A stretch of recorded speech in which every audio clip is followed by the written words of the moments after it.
Chapter 822.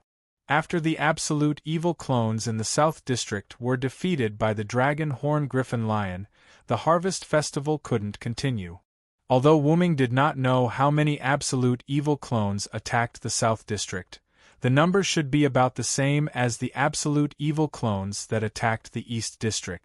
If Wuming had not used his authority, he would not have been able to deal with such a number. Therefore, Wuming had expected the South District to be unable to continue the Harvest Festival. Of course, because the Harvest Festival was about to end, the organizer, the Dragon Horn Griffin Lion, directly moved the Harvest Festival to the Midnight Festival. The Midnight Festival was like a party after a large-scale event. In short, it was a summary. However, Wuming could not help but ask about this. Wait a minute. Absolute evil clones aren't a small matter, right? Why does the Dragon Horn Griffin Lion want to continue the Midnight Festival? The absolute evil clones were one of the final human trials. Wuming did not think that the Dragon Horn Griffin Lion was unaware of this. As for Maxwell and the others, not to mention that they had an unknown number of absolute evil clones, the other party was in existence that attacked the entire Bach. Facing such an enemy, even White Yiksha was troubled, yet the Dragon Horn Griffin Lion still had the mood to continue the Midnight Festival? Actually, this Harvest Festival is similar to the Fire Dragon Birth Festival in the North District. It's a grand event for the Dragon Horn Griffin Lion Alliance's speaker to become the ruler of the South District. Naturally, it can't end carelessly. Wuming nodded and said thoughtfully, "I was negligent." Although Wuming did not care much about his reputation, it was indeed a matter of importance to the collective. However, it's also related to the fact that the South District did not suffer any losses, White Yiksha added. Ahem, that's a digression. Immediately after, White Yiksha coughed and began the overall story. Just after you left for the North District, the South District was attacked again. It was still absolute evil clones. White Yiksha took out a piece of parchment and placed it in front of Wuming with a serious expression. Wuming picked up the parchment and read it. The parchment contained information from the South District. The transmission method was the same as when White Yiksha sent the parchment to No Name. How is that possible? Does he have an endless supply of absolute evil doppelgangers? Letitia was shocked. It would have been understandable if other fiend kings had attacked. After all, it was excusable for them to attack while the people in the South District were exhausted after dealing with absolute evil's avatar. However, it was still absolute evil's doppelganger that attacked him. This proved that the ones who came to attack this time were still the same group of people who had caused the attacks in the 4 districts of boxing: East, South, West, and North. Furthermore, the other party even had a clone of absolute evil. After all, the number of absolute evil clones at the end of the Fire Dragon's birth ritual, as well as the absolute evil clones that attacked the North, South, East, and West districts, was already quite terrifying. However, even after exhausting so many of absolute evil's doppelgangers, the other party still had reserves. How could Letitia not be surprised? I think so too, but this is the truth. White Yiksha sighed helplessly. Fortunately, the members of No Name listened to Master Ru's words and didn't return. You should know that it wasn't just 16 knights and the others. Run was also in the limelight in the battle against absolute evil's clone. White Yiksha opened his folding fan and gently fanned himself. He was very satisfied with No Name gaining reputation again. I see. It must be Argyll's doing. Wuming was relieved. He then put down the parchment. After Wuming sold off Luo's community, Perseus, Wuming, who did not need Argyll's strength, handed Argyll to Ren. Ren's gift could ignore the difference in strength between the contractor and perfectly control the contractor. After all, Argyll was the astral spirit, the leader of the 3 strongest races in boxing East. When Argyll was at his peak, even if he was not comparable to White Yiksha, he was already extremely powerful. In the end, Argyll was bound by the so-called inheritance. In the end, he lost his rationality and had a large number of shackles placed on his body. He was then used by the profligate Luos. As there were too many shackles on Argyll, removing them all at once would cause irreversible damage to Argyll. Therefore, Ren's gift could not completely restore Argyll to his peak. However, Argyll's combat strength in Ren's hands was much stronger than when he was in Luo's hands. Furthermore, Wuming also believed that sooner or later, Argyll would return to his peak in Ren's hands. That's right. Argyll's demon eyes of petrification have a natural restraining effect on absolute evil's doppelgangers. It's all thanks to Ren. I just received news that the absolute evil doppelgangers that attacked again have all been eliminated. White Yiksha said as he took out another parchment. After all, Argyll's demon eyes of petrification could also petrify the blood of the absolute evil doppelgangers. In that case, there would be no blood proliferation. So you're keeping us in suspense, White Yiksha. Wuming did not know whether to laugh or cry. He took the parchment in White Yiksha's hand and looked at it. Although I do have such intentions, cough cough cough, I've also been troubled by the matter of the absolute evil doppelgangers. White Yiksha, who quickly changed his words, had a melancholic expression. After all, the enemy has repeatedly attacked the various districts. This is definitely not a simple attack. If it was not a simple revenge on society, then there must be a reason, or a purpose. Obviously, it could not be the former, so it must be the latter. But we have no way of knowing what the other party is trying to do. Letitia sighed. Perhaps it was to confuse people that the other party attacked the 4 districts in the eastern, southern, western, and northern district. Now they had attacked the southern district again. Moreover, the other party has a teleportation-type gift. It's not easy to catch them.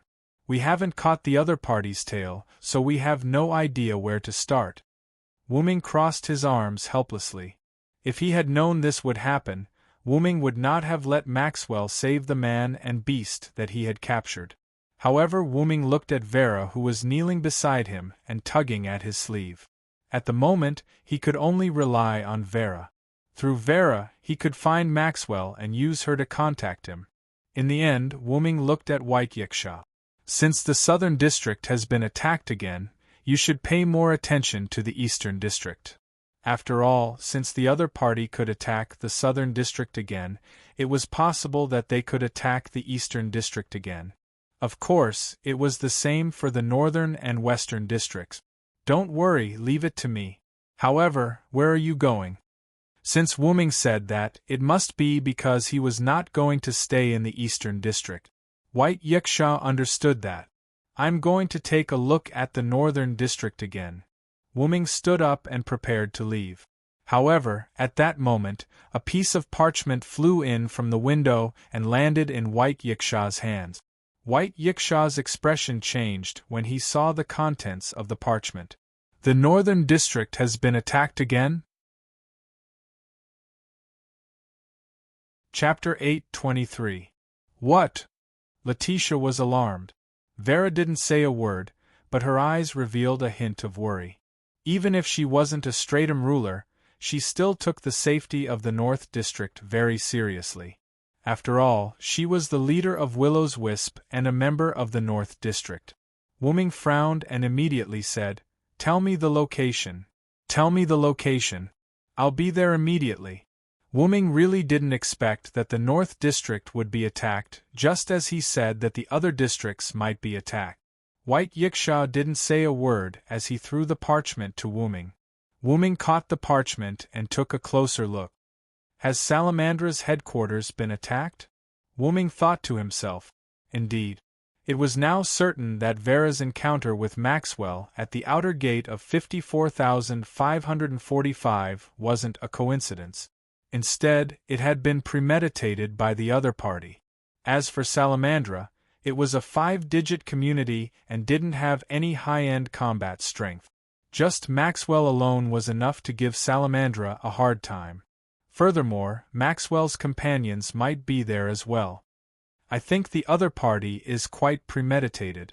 White Yiksha's expression was somewhat gloomy. By repeatedly attacking the box court, not only did this mean that they didn't take the Stratum Guardians seriously, but it also meant that the other party was on the move. Right on the heels of that, White Yiksha looked at Wu Ming. Although the letter asks for my assistance, Salamandra is an ally of no name, and the letter also states that you have already sent a distress letter to No Name. It was true that No Name was an ally of Salamandra, but distant water couldn't quench a nearby fire. It was unlikely that Salamandra didn't understand this principle.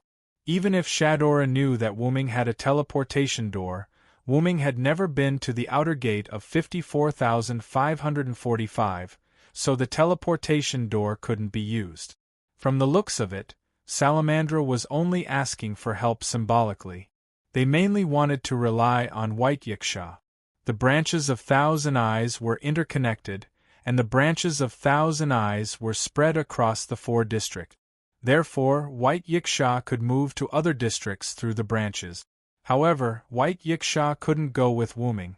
What if the East District was attacked again the moment they left? Stay in the East District. Also, help me protect No Name. Even without White Yiksha, Wu Ming had his own means of heading to the North District. Wu Ming tossed the parchment aside and walked towards the door. Wu Ming was not a so-called good person. In a situation where he could not protect everyone, he would take a step back and choose to protect his own people. No Name. White Yiksha and ease. Of White Yiksha, of White Yiksha, White Yiksha, White Yikshas, White Yiksha of S and I's. Of White of Yak? After all, the demon king that attacked the North District could not be resisted by Salamandra alone, not to mention that the attacker might have companions. Moreover, the strongest combat power in the North District had been brought to Wu Ming's side. The 54545 outer gate was very dangerous at the moment. If they delayed for too long, Salamandra might be completely wiped out. However, Wu Ming rejected Letitia's suggestion. No, Letitia, you stay in No Name. Vera and I will go to the North District. Master? Letitia was confused for a moment. Because she was a maid, Letitia had developed the habit of following her master around. Therefore, Letitia was a little reluctant to not let her go to the North District with Wu Ming. Wu Ming reached out and pressed Letitia's head. He rubbed Letitia's beautiful blonde hair. No matter what, No Name has to leave a powerhouse behind. I have no intention of leaving everything to White Yiksha alone. Then, Wu Ming smiled at Letitia. Our community, can I leave it to you, Letitia?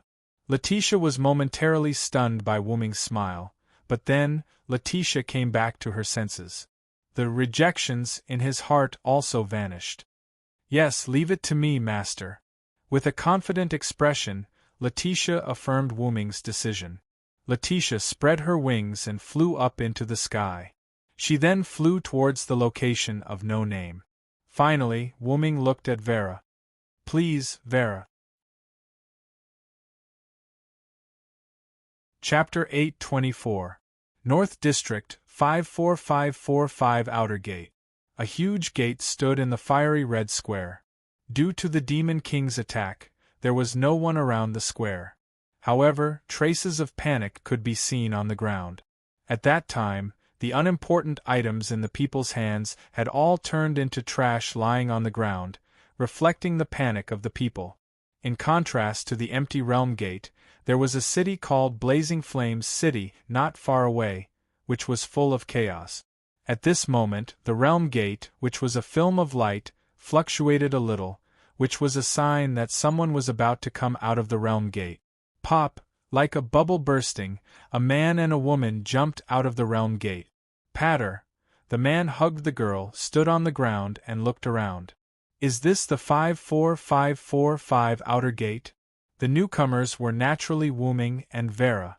Vera, who was nestled in Wu Ming's arms, nodded silently, then pulled on Wu Ming's sleeve, indicating Wu Ming to put her down. I'm sorry, Vera. Wuming quickly and gently put Vera on the ground. After all, 4 people who had just met, this was considered rude. However, because Wuming was in a hurry and Vera kept pulling on Wuming's sleeve, Wuming, who was in a hurry, directly carried Vera and flew into the realm gate controlled by Vera. However, Vera wasn't dissatisfied at all. Perhaps to Vera, as long as it wasn't Maxwell, she could accept anyone with a good impression.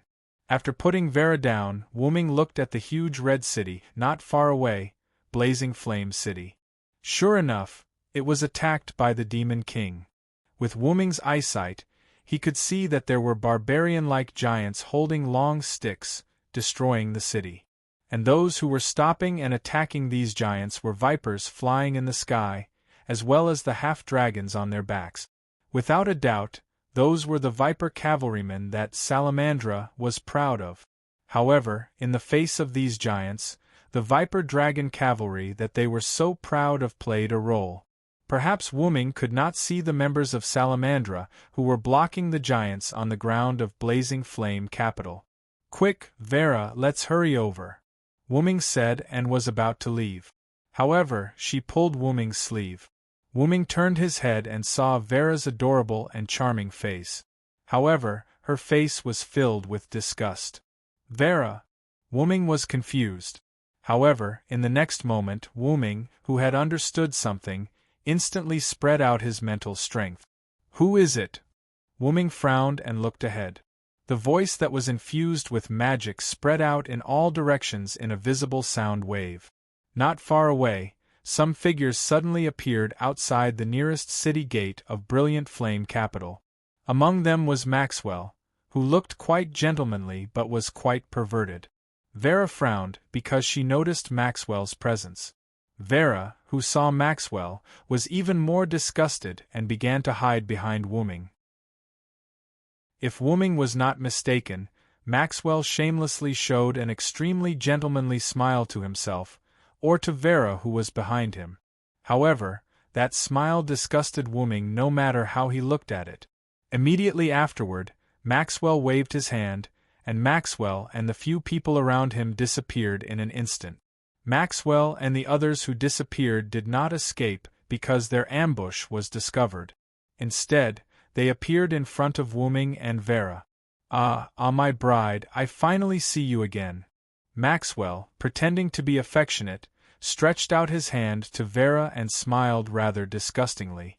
However, Maxwell's behavior made Vera, who was originally showing her head, completely shrink behind Wuming. Seeing this scene, Maxwell's originally smiling face instantly became gloomy. "So that's how it is, it was you who kidnapped my bride." Maxwell looked at Wuming as if he was thinking of a way to kill Wuming and take back his bride. However, this made Wuming feel even more disgusted. Just how little self-awareness did Maxwell have? Can't he see that Vera actually hates him? However, just as Wuming was about to open his mouth to mock Maxwell, one of Maxwell's companions spoke. "Nice to meet you, Mr. Vera Cyrus Eddy. My subordinates will be in your care." A youthful voice entered Wuming's ears. Following Maxwell were 2 black-cloaked people. Wuming had an impression of one of the black-cloaked people. It was the girl who was captured by Wuming along with the griffin when Wuming went to meet the buyer who wanted to buy Letitia from Perseus. The one who spoke just now was the other black-cloaked person beside the girl. "Seems like you are their master," Wuming confirmed. After all, the word subordinate was used, so he must be the other party's leader without a doubt. "Not at all, we are just companions working together. I can't be called master." The youth was rather humble. It didn't seem like he was talking to an enemy at all. Instead, it seemed like he was talking to a good friend. However, Wuming felt that the youth was purposely calling them companions. Because the girl beside the youth seemed like a subordinate, but Maxwell didn't seem like a subordinate at all. Logically speaking, once the leader spoke to the other party, the subordinate should have retreated and stopped what he was doing. However, Maxwell didn't do so. He still looked like he wanted to kill Wuming, and his mouth kept muttering words like, "I'll kill you." This was clearly something that only people who didn't put the youth as their master in their eyes would do. Seems like Maxwell's relationship with these people isn't that simple. Wu-Ming thought to himself. Your companion is a bit mentally unstable right now. Wu-Ming pointed at Maxwell rather politely. However, the youth didn't say anything. Also, Wu-Ming didn't know if it was an illusion, but he felt that the youth was rather helpless. This made Wu-Ming squint his eyes. Sure enough, Maxwell and the other party weren't just companions, then. Wu-Ming pointed at the youth again. Also, I'm not interested in people who hide their heads and don't dare to show their true faces. However, the youth just smiled at this. Then, the youth spoke to Maxwell. Maxwell, leave the villa to us. Vera, your bride, I'll leave it to you. The youth had to change the way he addressed Vera because of Maxwell's fierce gaze. However, Wu-Ming just smiled at this. Count Vera's share as mine. In the end, Wu-Ming looked at Maxwell with a rather contemptuous gaze. Although I don't want to fight with a guy that I easily defeated again. Chapter 825. However, even though he knew that Wu-Ming was an extremely powerful dragon species, Maxwell's expression began to distort as if he had gone berserk. Then go to hell! Maxwell roared crazily and placed his hands on both sides of his body as if he was summoning something. In an instant, ice and fire emerged from both sides of Wu-Ming, forming a spiral of ice and fire that rushed madly towards Wu-Ming. It was unknown whether Maxwell didn't care about Vera's safety at all, or whether he knew that Vera wouldn't be hurt by this move, but Maxwell's move completely included Vera in his attack range. If it was the former, then good. Maxwell was a complete scumbag. If it was the latter, it would be even better. Because if it couldn't hurt Vera, it naturally couldn't hurt Wu-Ming. However, Wu-Ming wouldn't just stand there and let his opponent attack him. Even if Maxwell's attack couldn't hurt Vera, he couldn't let Maxwell be so arrogant. Maxwell looked at them with a crooked clown smile, but the boy and girl beside Maxwell didn't react at all. If he couldn't even block such an attack, then he wasn't qualified to be their opponent at all. This was indeed the case. Swish! The smoke and explosion were separated by an unknown object, dispersing to both sides, revealing Wu-Ming and Vera in the middle. At this moment, Wu-Ming was holding a sword that shone like gold and contained a sacred and ancient aura. There was no doubt that it was this sword that had blocked Maxwell's icy flames and slashed them apart. It's a godhead weapon, the young man said calmly.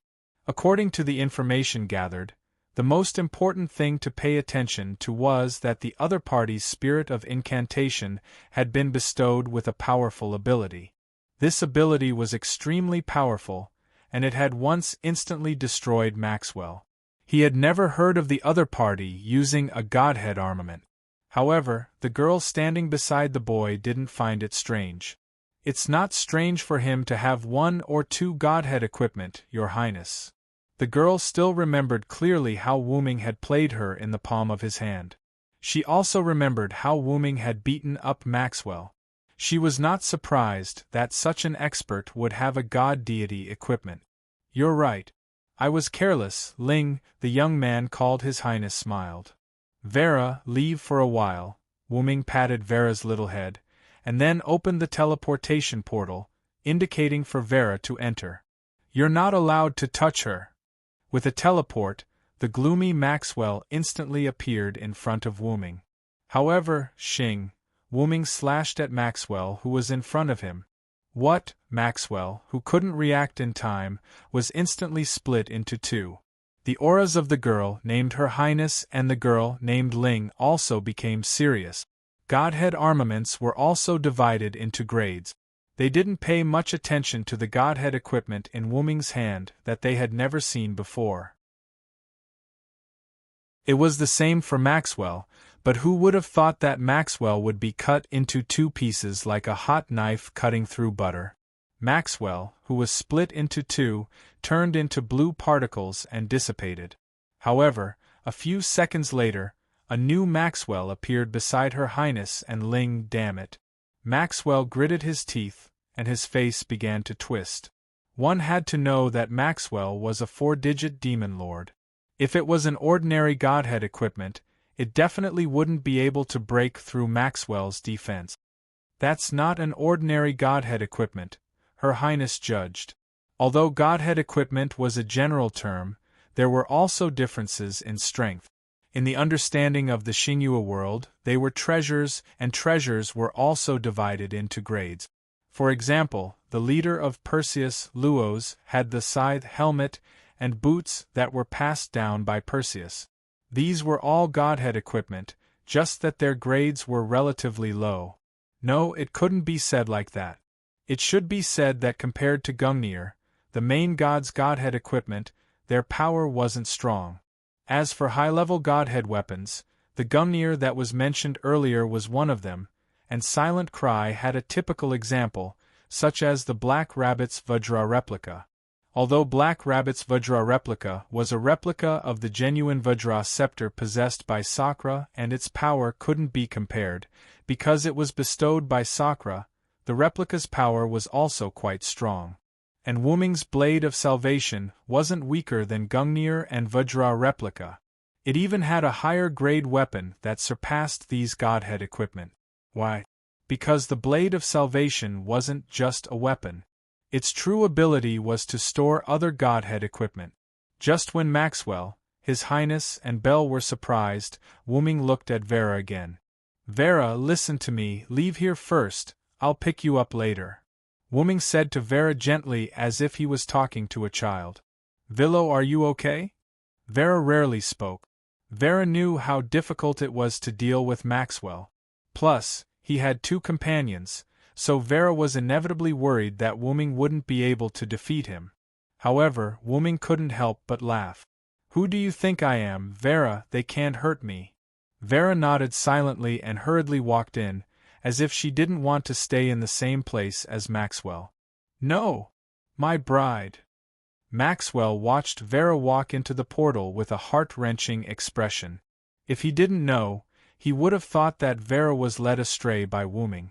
Closing the portal, Wuming turned his head to look at Maxwell and the others, and stretched his neck a little. Let me show you the true power of the Blade of Salvation. With that, Wuming gently threw the Blade of Salvation behind him. As if it merged into an unknown space, a ripple appeared behind Wuming. The moment the ripple appeared, Maxwell felt danger. In an instant, Maxwell had the idea that he must stop Wuming. He could indeed resurrect, or rather, ordinary attacks couldn't kill him, but this didn't mean that he didn't feel pain. The pain caused by the attack was still there. The boy named His Highness and the girl named Belle also felt danger, but because Wuming's main target was Maxwell, the two weren't as nervous as Maxwell. After all, it was Maxwell who provoked Wuming. The two of them didn't do anything. Indeed, Wuming didn't intend to attack His Highness and Belle. His main target was Maxwell. But as for whether Wuming would be affected by the wide range of damage caused by Maxwell's attack, that wasn't Wuming's concern. Buzz! Electric lines emerged from the ripples on Wuming's back and formed one square lattice after another. The square lattices were arranged in a rather orderly manner. His Highness couldn't help but widen his eyes at this scene. Manchala Square? At that moment, weapons emerged from every square lattice.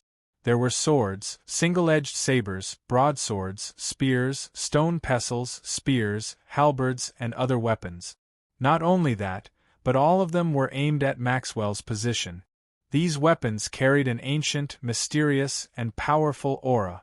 When such an aura appeared on the weapons, it meant that, all of them are Godhead armaments? Maxwell suddenly felt a sense of crisis when he saw this scene. However, in the next second, these weapons shot toward Maxwell like bullets from a loaded gun. Chapter 8:26. The countless weapons in the lattice behind Silent Cry's back were like hidden dragons that had left the abyss. In other people's eyes, they rushed through the air and shot towards Maxwell in a manner that was incomparably boundless.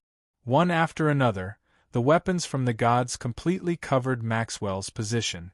The impact of the weapons caused explosions one after another. The ground was covered with smoke and dust from the explosions, and it was impossible to see what was going on inside. After a while, Wuming, who used his mental power to detect, found that Maxwell was no longer within the range of the energy torrent. Then, Wuming raised his arm, and the Manchala formation stopped shooting weapons. Without the sound of these weapons being shot and exploding, the scene fell into silence.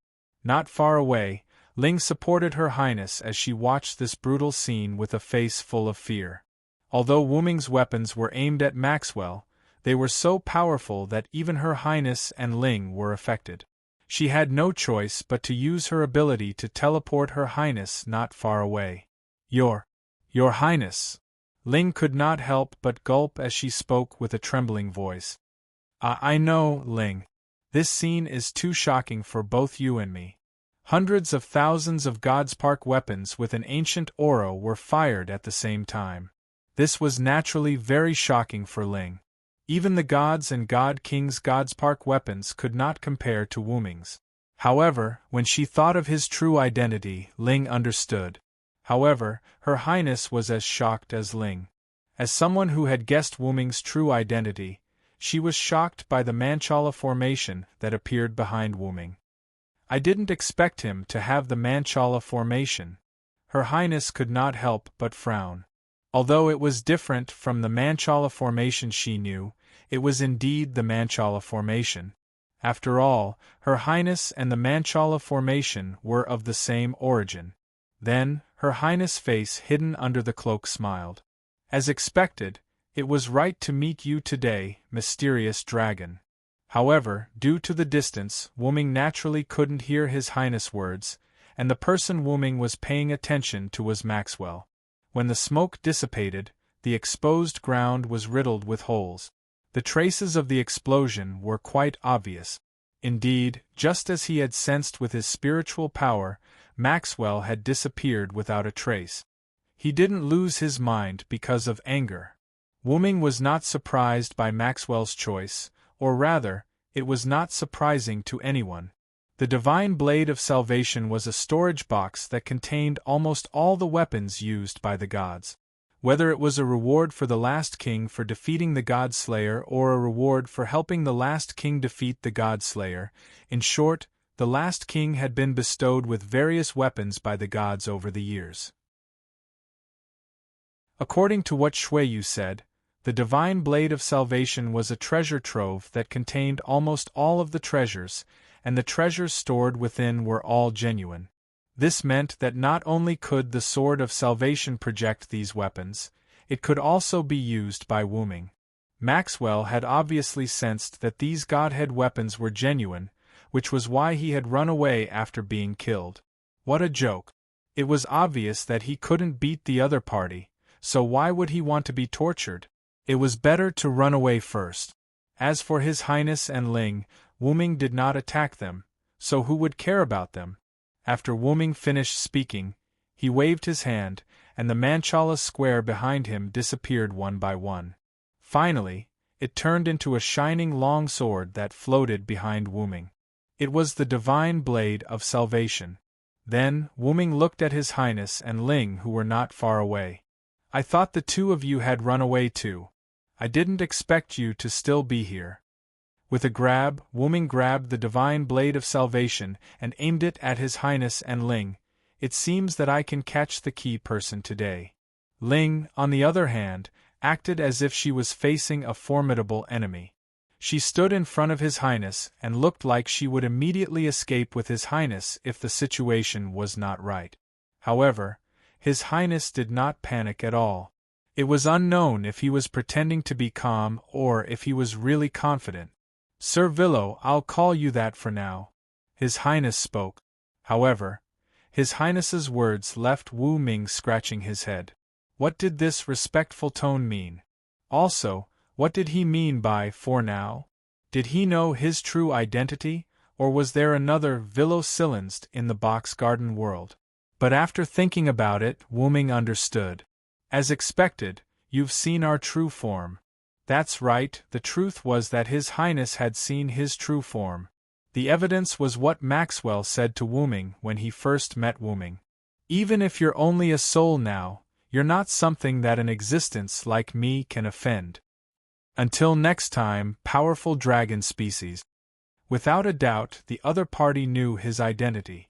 There was a high possibility that the other party had seen his true form.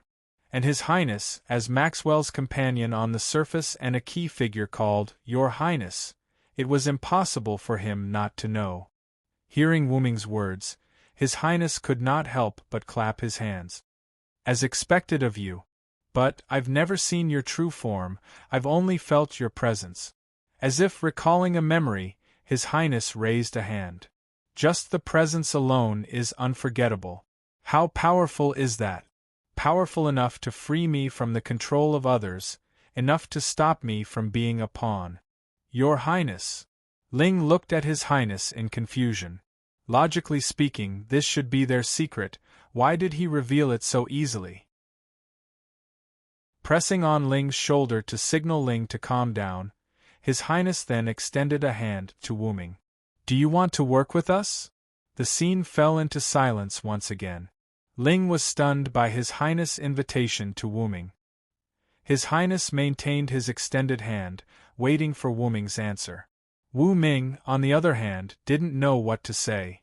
He even smiled. Why do you think I'll agree? Wuming shook his head helplessly. Because there is no conflict between us. Last time, when Ling and Gu Lao attacked you, it was because they thought you were a member of Perseus. As for that guy Maxwell, you can see that he isn't actually on the same side as us. He was actually sent by the higher-ups to monitor me. His Highness was very sincere, and simply said some of the things that could be considered secrets. There's no conflict, and we have the same benefits. Under such circumstances, isn't working together the best choice?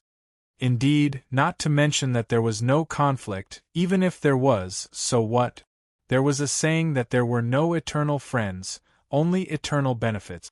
But some things were just so coincidental. Compared to benefits, Wuming preferred friends. Unfortunately, I choose to decline. Chapter 8:27. What, don't you want to find your original body? Withdrawing his outstretched hand, His Highness walked toward Wuming step by step. I help you find your original body, and you use your power to help me get rid of my identity as a pawn. Isn't it the best of both worlds? Indeed, this is indeed a way to get the best of both worlds. Wuming shrugged and admitted generously. But I won't cooperate with people who use codenames every day. In this regard, His Highness smiled and then took off the hood of his cloak, revealing a rather young face of a white-haired boy. Your Highness, what are you doing? Ling was shocked. My name is Galji. Your Highness? Ling was really panicked this time. His Highness even said his real name. His Highness, or Galji. The reason why he has always used His Highness as a name is because the name Galji is too special. How special is it? At least, Wuming knew the origin of the other party as soon as he heard it. The 10th incarnation of the Hindu god Vishnu? Vishnu, one of the 3 main gods of Hinduism, the god of protection, is said to have more than 10 incarnations to save the world, but the most famous and recognized one is the 10 incarnations of Vishnu. And Galji is the 10th incarnation of Vishnu, the boy who appeared in the end of the world to save the world and rebuild the perfect era. Wuming never thought that Vishnu would be among the people who attacked the entire Bach. With such a special identity, it is difficult to guarantee that there is a Hindu mythological force behind Galji. But in this way, Wuming realized a problem. Did his original body also fall into the hands of the other party? If that is the case, it will be troublesome. How about it? I have enough sincerity, don't you want to think about it? Galji once again proposed to Wuming.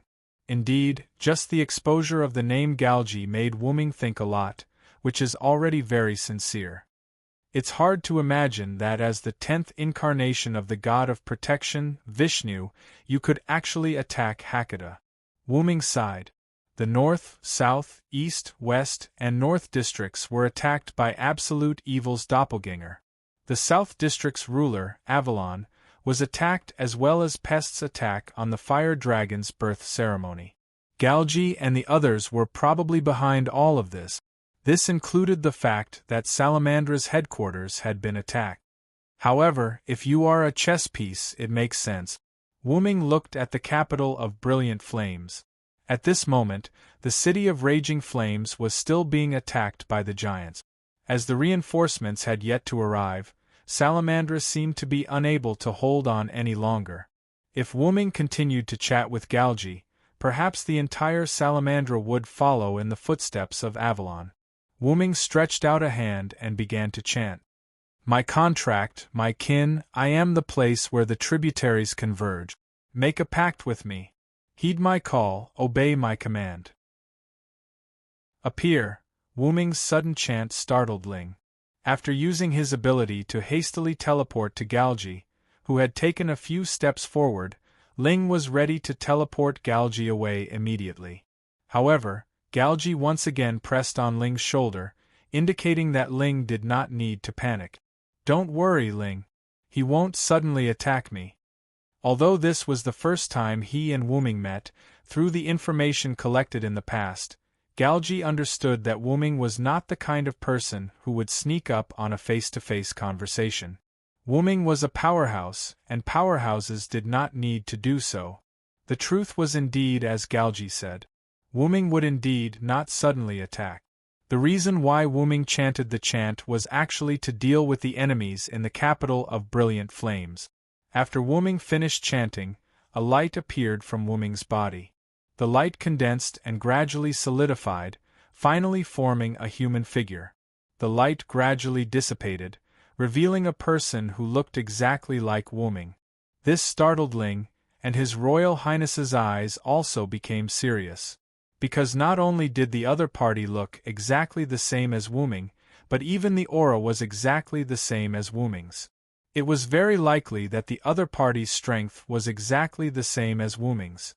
Indeed, the main function of the clone was to conclude contracts and summon kin, but the most important thing was that it could duplicate the original body.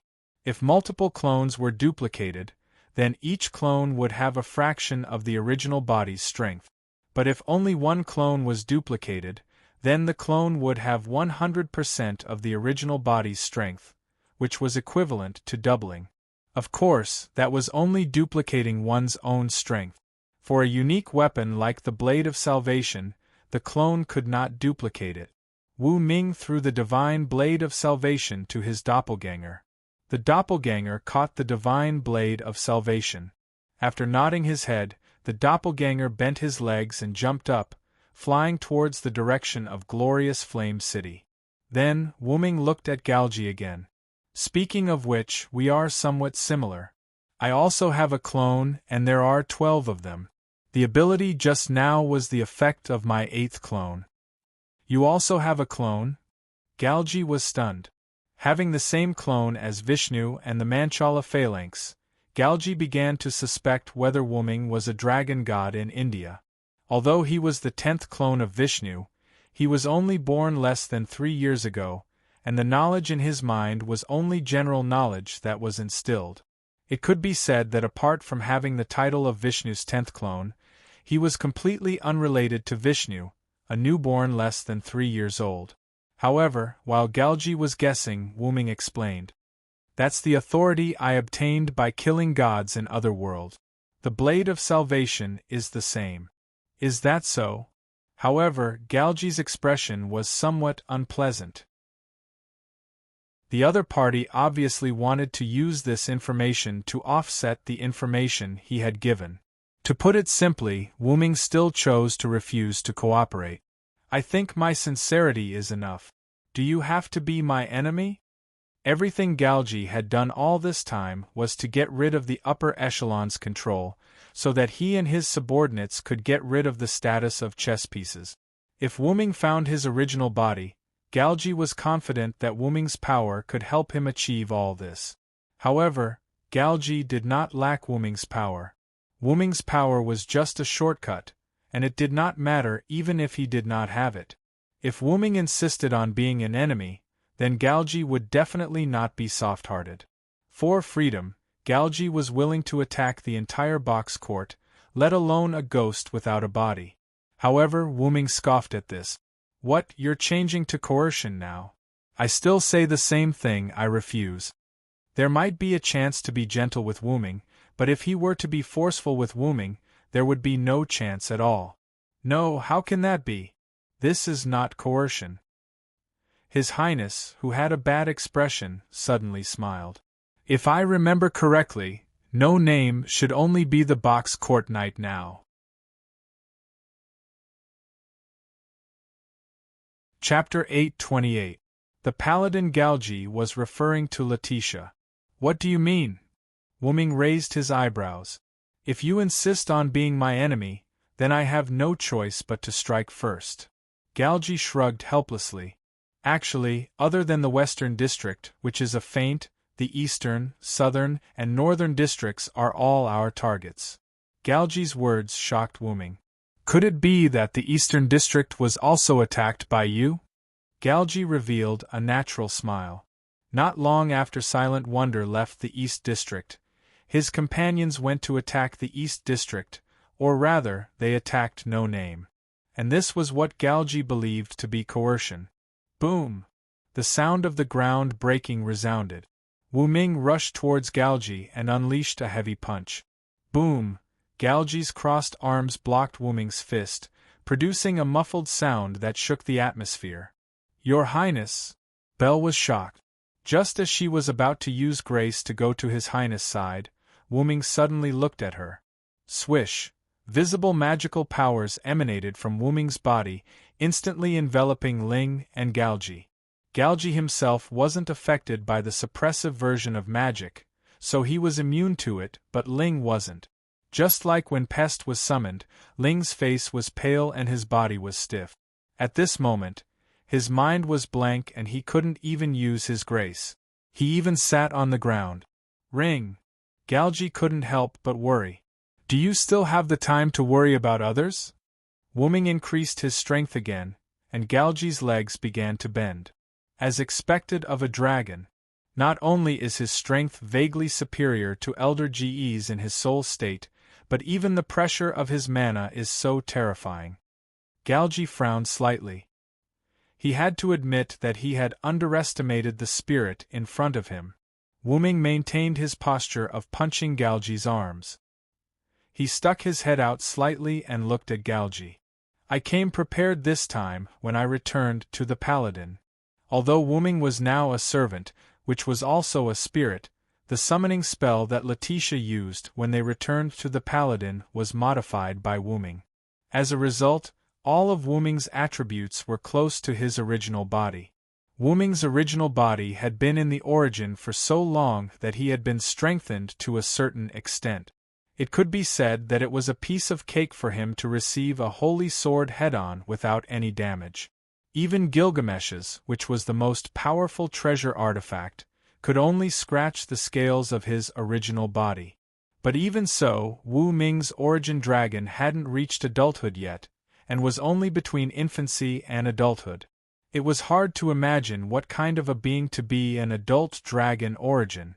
If Wu Ming's original body continued to be baptized in the origin, it would not take long before Wu Ming's original body would enter adulthood.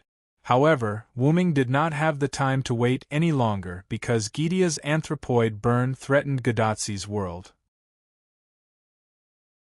Therefore, Wu Ming chose to face Gidea directly. It could be said that if Gidea did not have the black mud that came from the same source as Wu Ming, he would not be a match for Wu Ming at all. Even with part of the black mud, Gidea would still lose to Wu Ming in the end. It was because of this that Wu Ming did not hesitate to cause trouble for Gidea. Gidea understood this as well, which was why he chose to attract almost all of the black mud between the worlds and detonate it to severely injure Wu Ming. It was also because of this that Wu Ming's original body fell into the box world and was nowhere to be found. As for finding his original body in an unknown world, Wu Ming needed to continue cheating. When he returned to the box, Wu Ming had a rough idea of how difficult his enemy would be to deal with, be it in terms of strength, durability, or agility. As the master of cheating, Wu Ming adjusted the servant's spirit base to the limit of a servant. It could be understood that Wu Ming's casual punch just now was equivalent to the full-strength blow of someone with 5-digit strength. However, the fact that Galji could withstand the punch proved that he was not to be underestimated. Although Wu Ming's punch was a 5-digit attack, it did not mean that his opponent's 100-point physical defense could withstand his 100-point physical attack. Other external factors had to be considered. Therefore, the number of Galji who could withstand Wu Ming's punch was definitely not in the 5-digit. At the very least, it had to be in the 4-digit. Try this. After Wu Ming finished speaking, his red pupils turned golden. I am the strongest, and I hold all the victory in my hands. No matter if it is a human or a demon, I will defeat any enemy that stands in my way. The sacred words came out from Wu Ming's mouth. Whether it was Galji or Ling, both of their faces changed. Galji felt a huge force coming from his arms. If he had to describe it, he would say that he could block it for a while longer, but now, he couldn't block it for a while longer. Belle, on the other hand, came back to her senses when she heard Wu Ming's familiar words. It was a word that could summon a golden giant that could instantly suppress Gu Lao. His Royal Highness must be in danger. Although she did not see the golden giant, Ling knew that Galji was still in danger. Your Royal Highness! Ling struggled to get up while shouting for Galji. Then, Ling used her grace to come to Galji's side and prepared to transfer him away. But at this moment Wu Ming smiled. Ling! Back off! Galji yelled at Ling. However, before Ling could react, a rune that had been inscribed on the ground lit up and enveloped her. Ah! Ling screamed and fainted on the ground. That's a loon? That's right. The runes on the ground were the loon runes that Wu Ming had drawn with his mental strength. As a rather famous rune, even though Galji wasn't proficient in it, he could at least recognize it. As expected, you guys are easier to deal with than Maxwell. After all, Maxwell couldn't be killed. Wu Ming finished his sentence and pushed Galji away with his arm that was filled with the divine strength of his giant form. Galji was pushed back more than 10 meters, and Silent Sound's huge force even caused Galji's feet to leave 2 trenches in the ground. Damn it! Galji lowered his arm with a look of indignation. In terms of physical fitness, he couldn't compare to Wu Ming. His other abilities were basically useless against Wu Ming. Only his trump card might be effective against Wu Ming, but because of Wu Ming's sudden attack, Galji didn't have time to use it. And now, although Galji had pulled away from Wu Ming and could use his trump card, but, now, isn't it time for me to threaten you, Your Highness Galji? Wu Ming's sarcastic tone entered Galji's ears. A golden giant appeared behind Wu Ming, and in the giant's hand was the unconscious Ling. Let me tell you another piece of information. Don't get close to me easily. You'll be at a disadvantage. Of course, that's if you have the chance in the future. Galji dared to threaten Wu Ming with No Name's companions, and Wu Ming dared to fight to the death with Galji. Literally, you die, I live.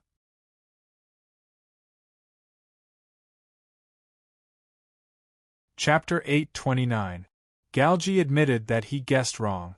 It wasn't that he guessed wrong that Wu Ming wouldn't attack him, but that he guessed wrong about Wu Ming's strength.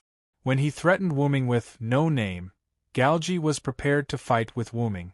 Reality proved that what he heard was false, and what he saw was true. Perhaps it was because everything had been smooth sailing all this time, which made Galji a little careless. The strength that Wu Ming displayed was completely beyond his imagination. This time, Galji was defeated.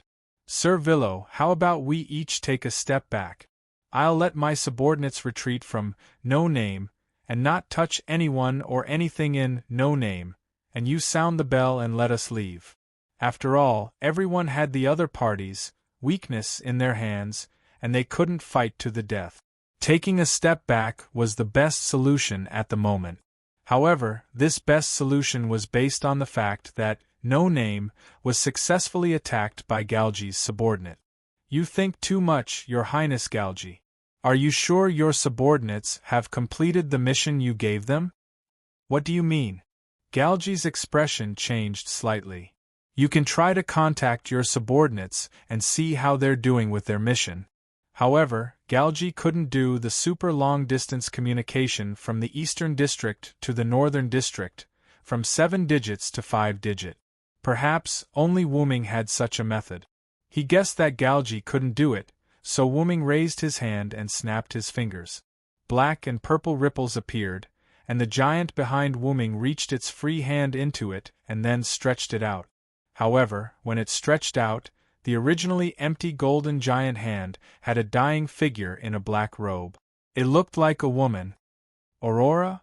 Galji's expression changed when he saw this. It was the subordinate he sent to No Name.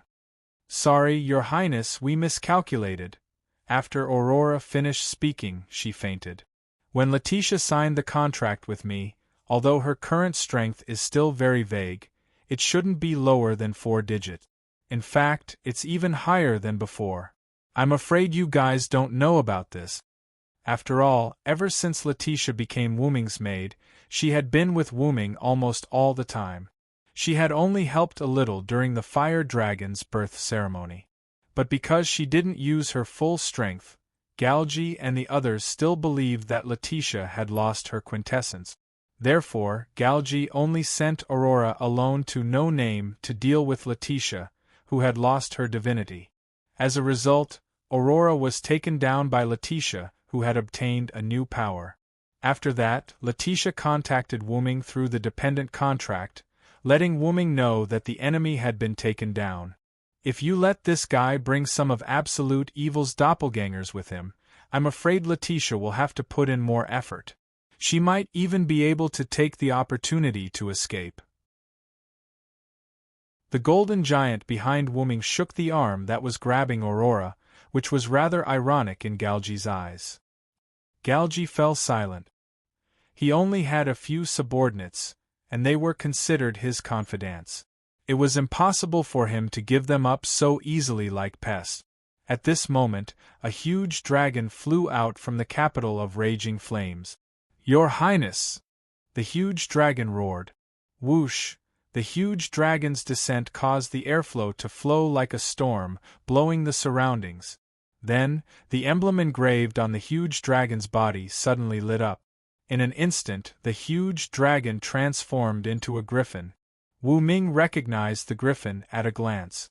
It was the griffin he had captured with Ling last time, the one named Glea Grove. So it's genome tree, huh? At this moment, the emblem on Glea's body was extremely similar to the emblem on the wooden carving hanging around Hiroyuki's neck. There was no doubt that it was the genome tree. Perhaps the ability to transform into a huge dragon was the ability bestowed to Glea by the genome tree. Elder Galji, are you hurt? Wuming's clone had headed to the capital of Raging Flames with the weapon known as the Divine Blade of Salvation. Galji was rather worried that Glea Grove, who was left behind to assist the giant demon king in attacking Salamandra, would be injured by Wuming's clone. I'm fine, Your Highness. Glea's griffin head shook, then turned to Wuming. After that guy went over, I immediately retreated from the capital of Raging Flames. He knew how powerful Wuming was.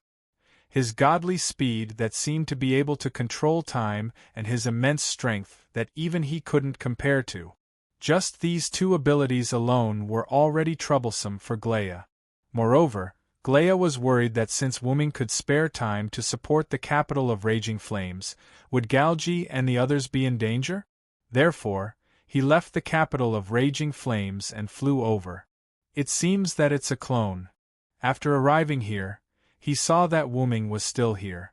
Glea understood that the one who went to the capital of Raging Flames to support the capital of Raging Flames should be a clone created by Wuming with a special gift. Although it's a doppelganger, the doppelganger has the same strength as me, Wu Ming explained kindly. although this explanation was rather sarcastic in Glea's eyes. "Your Highness, what should we do next?" Glea lowered his head and asked Galgi beside him. He naturally saw that Belle and Aurora, who was here for some reason, had fallen into the hands of the other party. Coupled with Maxwell's disappearance, their current situation was very grim. However, as long as Galgi was here, it would be fine even if they were all sacrificed. Therefore, Glea was actually asking if they should retreat. Indeed, just as Glea thought, as long as Galgi was still here, there was still hope because they had all gathered here for Galgi. If Belle and Aurora were still awake, they would probably ask Glea to leave with Galgi immediately.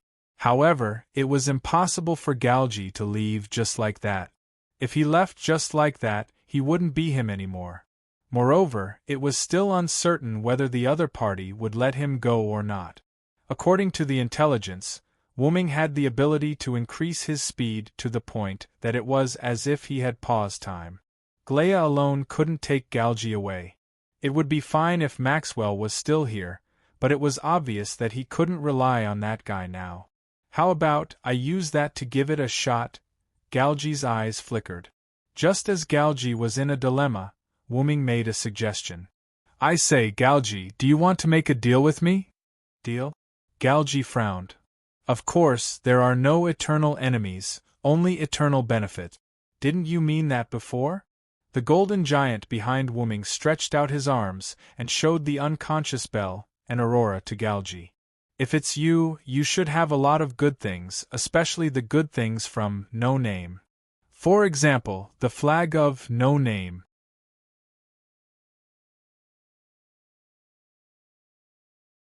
Chapter 830. But Galgi shook his head helplessly. "Unfortunately, I was born less than 3 years ago, so I can't take out most of the things from No Name. Because No Name was attacked 3 years ago, Galgi wasn't even born yet." "Less than 3 years?" Wuming was surprised. "I see. That's why you said you're a prop." Although Galgi looked about the same age as Ren, he was only created as a prop with less than 3 years of life. "I was born with the body of a child, and the knowledge in my head is all man-made common sense. That's why I yearn for freedom so much." When Galgi spoke, his eyes were full of hope for freedom. "That's not an excuse for you to destroy other people's lives," Wuming suddenly said. After a long sigh, Wuming closed his eyes and looked at Galgi again. "You know, although I'm not human, I grew up as a human. It wasn't until the old man who adopted me passed away that I knew I wasn't human." "Grew up as a human?" Galgi was also stunned. "That's right. The old man who adopted me deliberately hid it. Although he knew I couldn't live like a human for the rest of my life, he still hoped I could live a normal life for a while." As if recalling his life on Earth in another world, Wuming's eyes were full of memories. "That old man was very ordinary. He even believed in science before he found me." As if recalling the director who adopted him, Wuming showed a warm smile. "You know, Galgi, we're very similar. We're all people who like to do whatever we want for important things." Galgi didn't say anything and just listened quietly. "Although I'm not human, the old man taught me how to be a human." As Wuming spoke, the majesty in his golden eyes that were already full of divinity increased by another level. "You worked hard to resist the fate that others imposed on you for freedom. That's not wrong, but you shouldn't impose the same tragic fate on others, because if you do, you'll become someone you hate. In the end," he concluded solemnly, "you have strength no less than 4 digits, companions who trust you, and the name of Galgi, the 10th incarnation of Vishnu who saves the world. Even if it's not for others, just for your own name, don't let it down." Galgi didn't say anything. It was impossible for him to be affected by Wuming's words.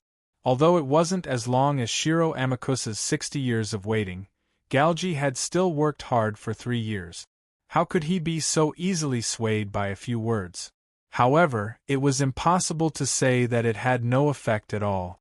The last sentence, in particular, left a deep impression on Galgi. Don't disappoint, huh? Galgi fell silent. No one had ever said such a thing to him, including Glea, who was beside him now. At this moment, Glea looked at Wuming rather approvingly. To be honest, if not for the fact that his master, Galgi, and Wuming were on different sides, they might have become friends. Although Galgi fell into deep thought, Wuming wouldn't just wait for him. All right, tell me what you have. If I'm satisfied, I'll let them go. Wuming's tone also calmed down, as if it had nothing to do with him. The reason why he told Galgi all this was because he felt that it was a waste for a special young man like Galgi, who was born less than 3 years ago, to put his energy into extreme freedom. If he restrained himself in the future, it would be fine.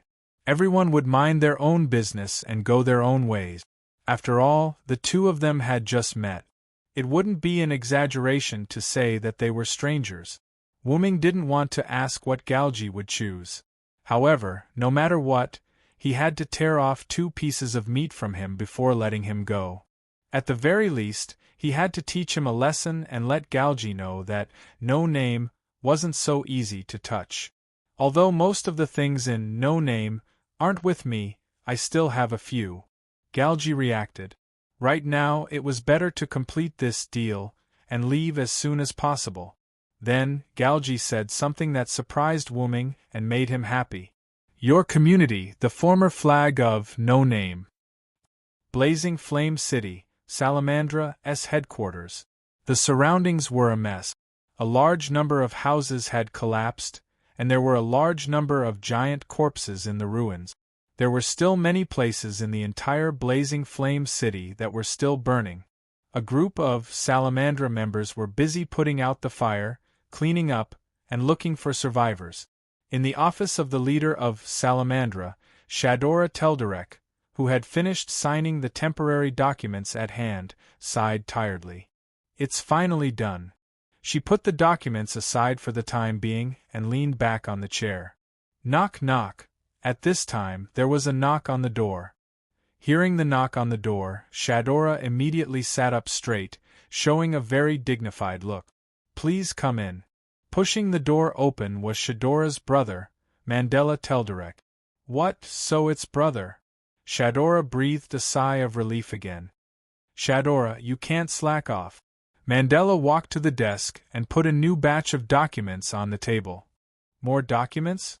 Shadora had to deal with these temporary documents again. It couldn't be helped. Blazing Flame City was basically in chaos because of the Demon King's attack. Although it was now solved, there were still many problems left. Salamandra, as the local snake of Blazing Flame City, had to shoulder this responsibility. And this fell on the leader of Salamandra, Shadora. There's really no other way. I'll help too, but in the end, you still have to approve it. Mandela pretended to be serious and said.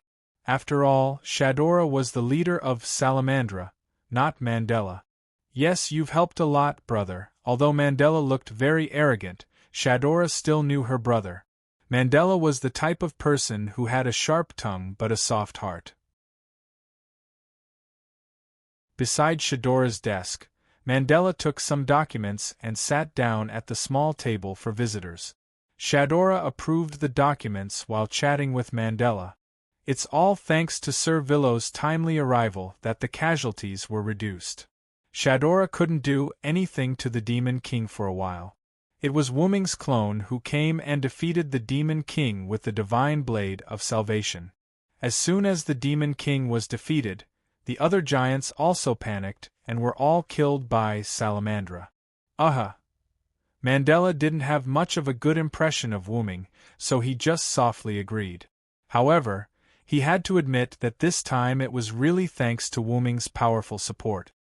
Oh right, according to the information from the guards, a golden half-body energy giant appeared near the west gate of Blazing Flame City, but it has disappeared now. Sigh, is it a new enemy? Shadora was shocked. I don't know the details, but he has already rushed over. Mandela shook his head. This, he naturally referred to Wuming. It's already solved. Suddenly, a voice came from outside the window.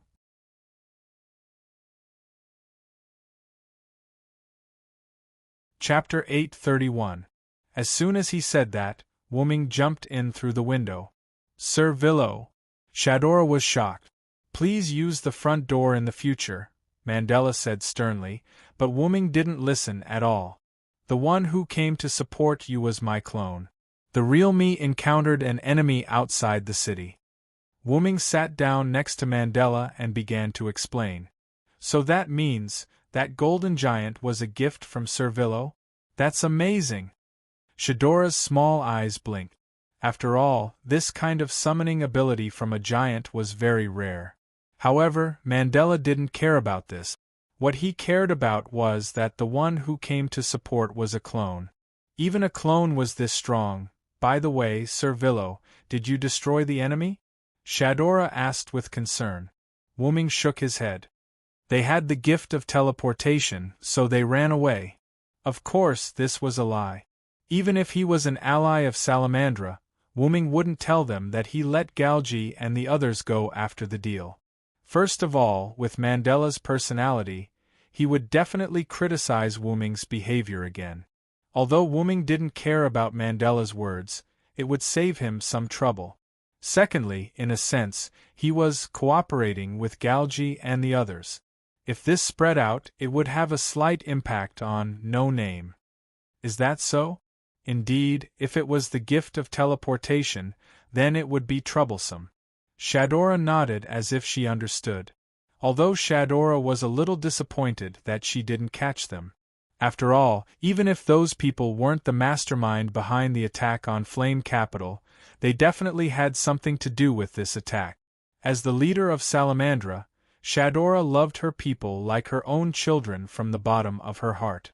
Flame Capital suffered such a disaster, and because Shadora didn't protect the people well, she naturally became hostile to the enemies who caused all this. However, compared to hostility, Shadora blamed herself more. Wooming saw a trace of self-blame in Shadora's eyes, so he comforted her. The enemy is not an ordinary person. He has an even greater power behind him. It's understandable that Salamandra is unable to stop him. This was also the reason why Wooming had let Galgi and the others go. If they killed Galgi and the others, the people behind him would definitely send new people to cause trouble. In that case, it would be better to leave Galgi alive. After all, Wooming had a good understanding of the other party. It would be easier to deal with him the next time they met. Lord Villo, you don't have to comfort me. Our Salamandra is indeed lacking in many aspects. As the leader, I cannot absolve myself from the blame. After all, Salamandra was a community that relied on numbers. They didn't have any high-level combatants. In addition, after the death of the previous leader, Shadora, who had succeeded the position, was too young. Salamandra had been in the 5 digits for a while now, and they were almost unable to hold on. If it wasn't for the smooth hosting of the Fire Dragon's birth ceremony and the news of Shadora's victory against the Demon King, which greatly increased the reputation of Salamandra, Salamandra would have been transferred to the 6 digits outer sect. However, it was different from Luoz's intention of transferring Perseus to the 6 digit. Luoz took the initiative to transfer Perseus to the 6 digits so that he could spend the rest of his life eating and drinking. Perseus originally had a strong foundation. If Luoz worked a little harder, no matter how bad his talent was, he would still be qualified to stay in the 5 digit. In the end, because of Luoz's squandering, Perseus lost the ability to stay in the 5 digit. In the end, because of Luoz's lack of foresight, Perseus was disbanded. As for Luoz, it was unknown whether Luoz was dead or alive. Shadora, on the other hand, had no choice but to move her Salamandra to 6 digit. In the end, because of Shadora's tireless efforts, Salamandra was able to maintain the 5 digits. Shadora's position as the leader of the hierarchy was also gradually accepted by the people. Don't be depressed, Shadora. When you grow up, our Salamandra will definitely welcome the peak again. Mandela said, his eyes filled with hope for the future. Yes, brother, I will definitely work hard. Shadora also encouraged herself. She couldn't be depressed just because of this. At this time, Wuming also spoke. I heard that the reason why Shadora took over the position of leader is because her bloodline is denser. I don't know if it's true. This was something that Wuming had heard by accident. The reason why Mandela didn't take over the position of leader, but rather the younger Shadora, was because Shadora's bloodline was much denser than Mandela's. That's right. Our ancestor is the Star Sea Dragon King. Shadora has a bloodline power comparable to the Star Sea Dragon King. When she grew up in the future, this bloodline power would become Shadora's backing, allowing her to fully qualify to be the leader of the hierarchy. It would also allow Salamandra to gain a foothold. This was also why no one publicly objected to the young Shadora taking over the position of leader of the hierarchy. They only privately stirred up trouble. One shouldn't bully the young for being poor. After thinking for a while, Wuming spoke. If I find my body again, I can help you. Shadora and Mandela were taken aback. They didn't quite understand what Wuming meant. My body is also a dragon. I don't think I'm any weaker than the Star Sea Dragon King. My blood should be able to strengthen Shadora's bloodline power and make her stronger. Putting aside the fact that Thous and Yes and No Name were allies, just based on Shadora's personal attitude towards No Name, Wuming wouldn't be stingy. So Sir Villo is also a dragon? Then this must be fate? Shadora stood up excitedly. All the dragons under the heavens were one family, and Wuming was their ally, Salamandra.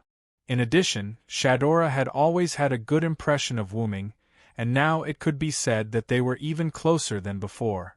Ahem. Mandela coughed and motioned for Shadora to calm down. Let's talk about it in the future. Shadora doesn't need a sudden surge of power. She needs to work hard step by step. To be honest, Mandela admitted that Wuming was strong. However, he didn't think that Wuming was weaker than the Star Sea Dragon King. Anyone would give empty promises. In the end, it was still a matter of fact. Wuming, who understood Mandela's meaning, only smiled casually and didn't say anything. It's about time for me to go back, Wuming said as he stood up. Are you leaving already, Sir Villo? We haven't thanked you for coming to help us. Shadora wanted to ask Wuming to stay. At least a simple meal was good enough. No, I still have to go pick up Vera. Wuming walked to the window as he spoke. Speaking of which, is there anything important in Salamandra? Wuming's sudden question stunned Shadora. Something important? We don't have anything important here. Sir Villo, I wish you a safe journey. Mandela suddenly interrupted. After looking at Mandela for a few seconds, Wuming nodded. Okay, I got it. Then, Wuming jumped out of the window. At the same time, Wuming heard frantic voices behind him. Please remember to use the front door in the future.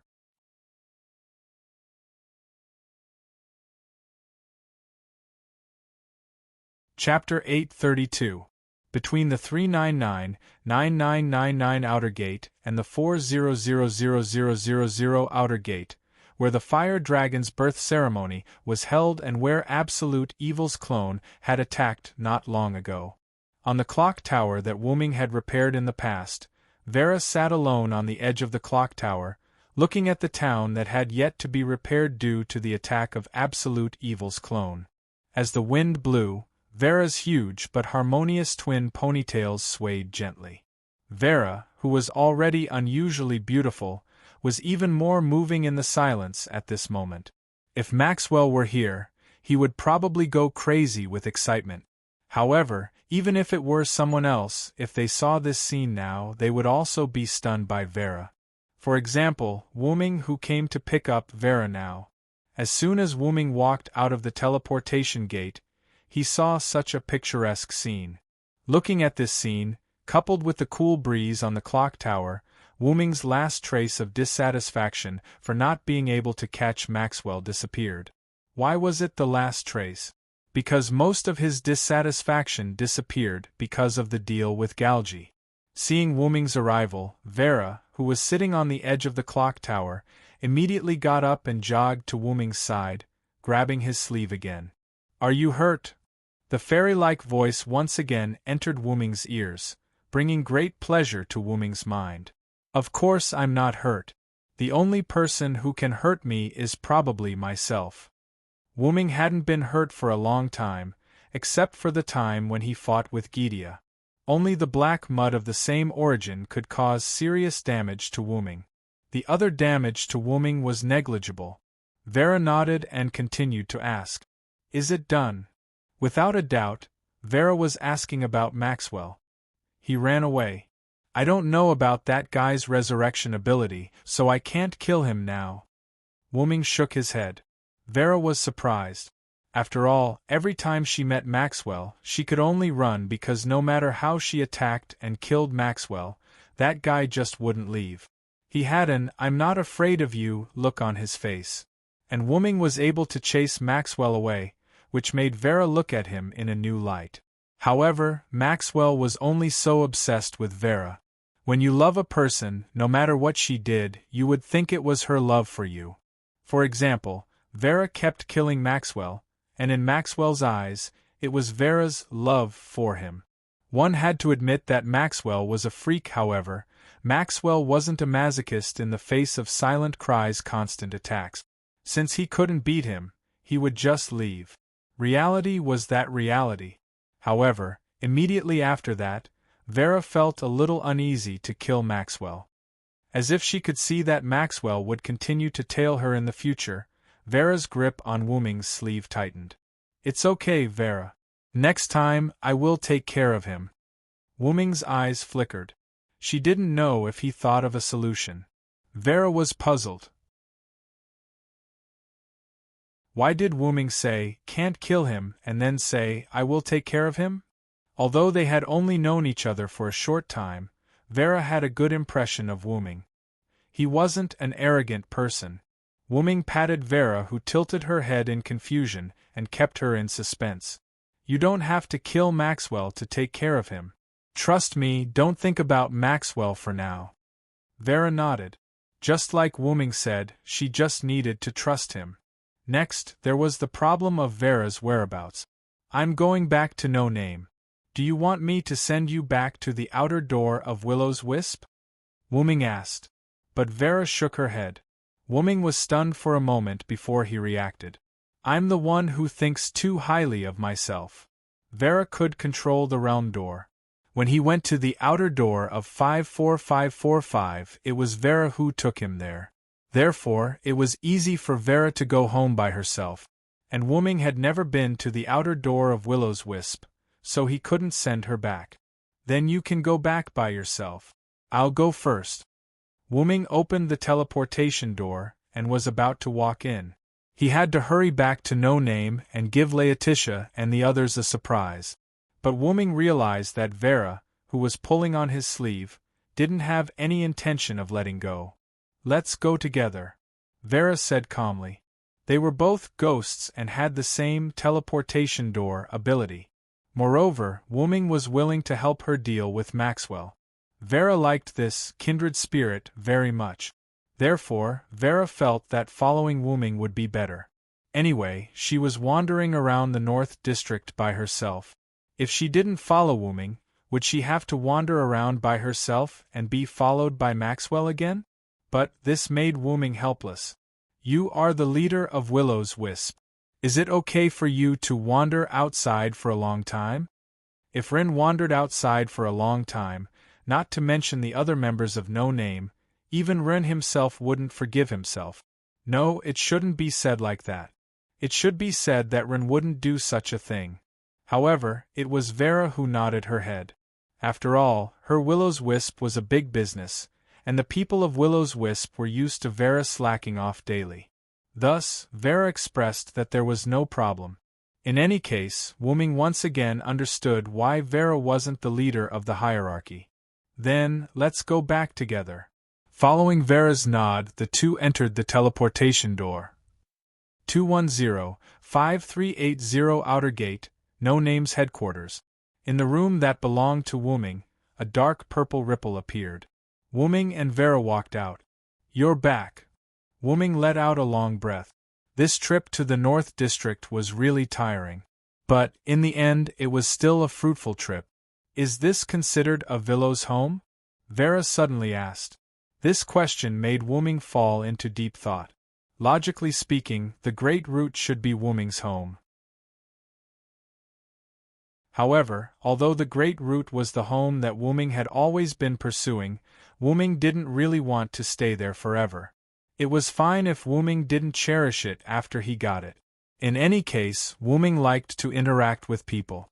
That kind of life was a good life for Wu-ming, and he didn't want to quietly sleep alone in the Great Root. How do I put it? This place is like home, but it's not home. It's not an exaggeration to say that it's a place to rest because I won't stay in this place forever.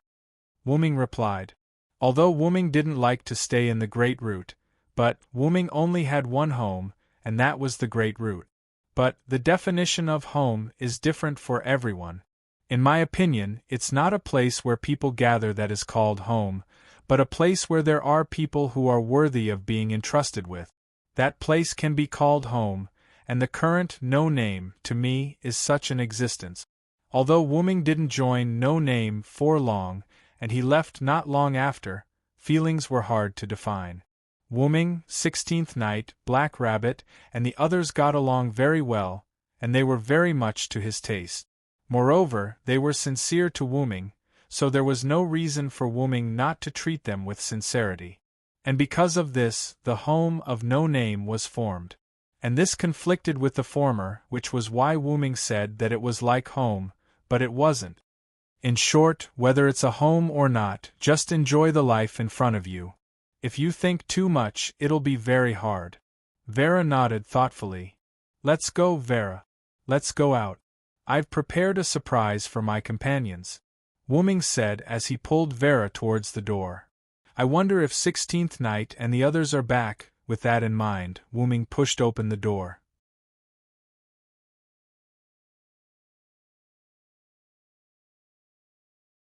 Chapter 833. Kacha. Opening the door, he was greeted by a petite figure. Wah! Letitia, who didn't expect the door to open by itself, bumped into Wu-ming and let out a whimper. Master, you're back. Letitia took 2 steps back, shook her head, and asked in embarrassment. Sorry, Letitia, I just came back. I didn't expect to see you at the door. Shaking her head, Letitia smiled. I just wanted to clean the room for Master. As she said this, Letitia also noticed that there was an extra person behind Wu-ming. Master Vera? Then, Letitia recovered from her shock. Although I can almost guess what the reason is. It should be Maxwell's doing. As Letitia said this, she looked at Wu-ming with some jealousy. Letitia was clearly the one who was following Wu-ming around, ahem. Speaking of which, Letitia, is everyone not back yet? Although it was better to let 16 Nights and the others stay in the Southern District, it was not the territory of No Name. Although it was safe to have 16 Nights and the others, it was not good to take the initiative. How could the safety of the Southern District be left to the people of the Eastern District? Whether it was the Southern District or the Eastern District, it would have a huge impact.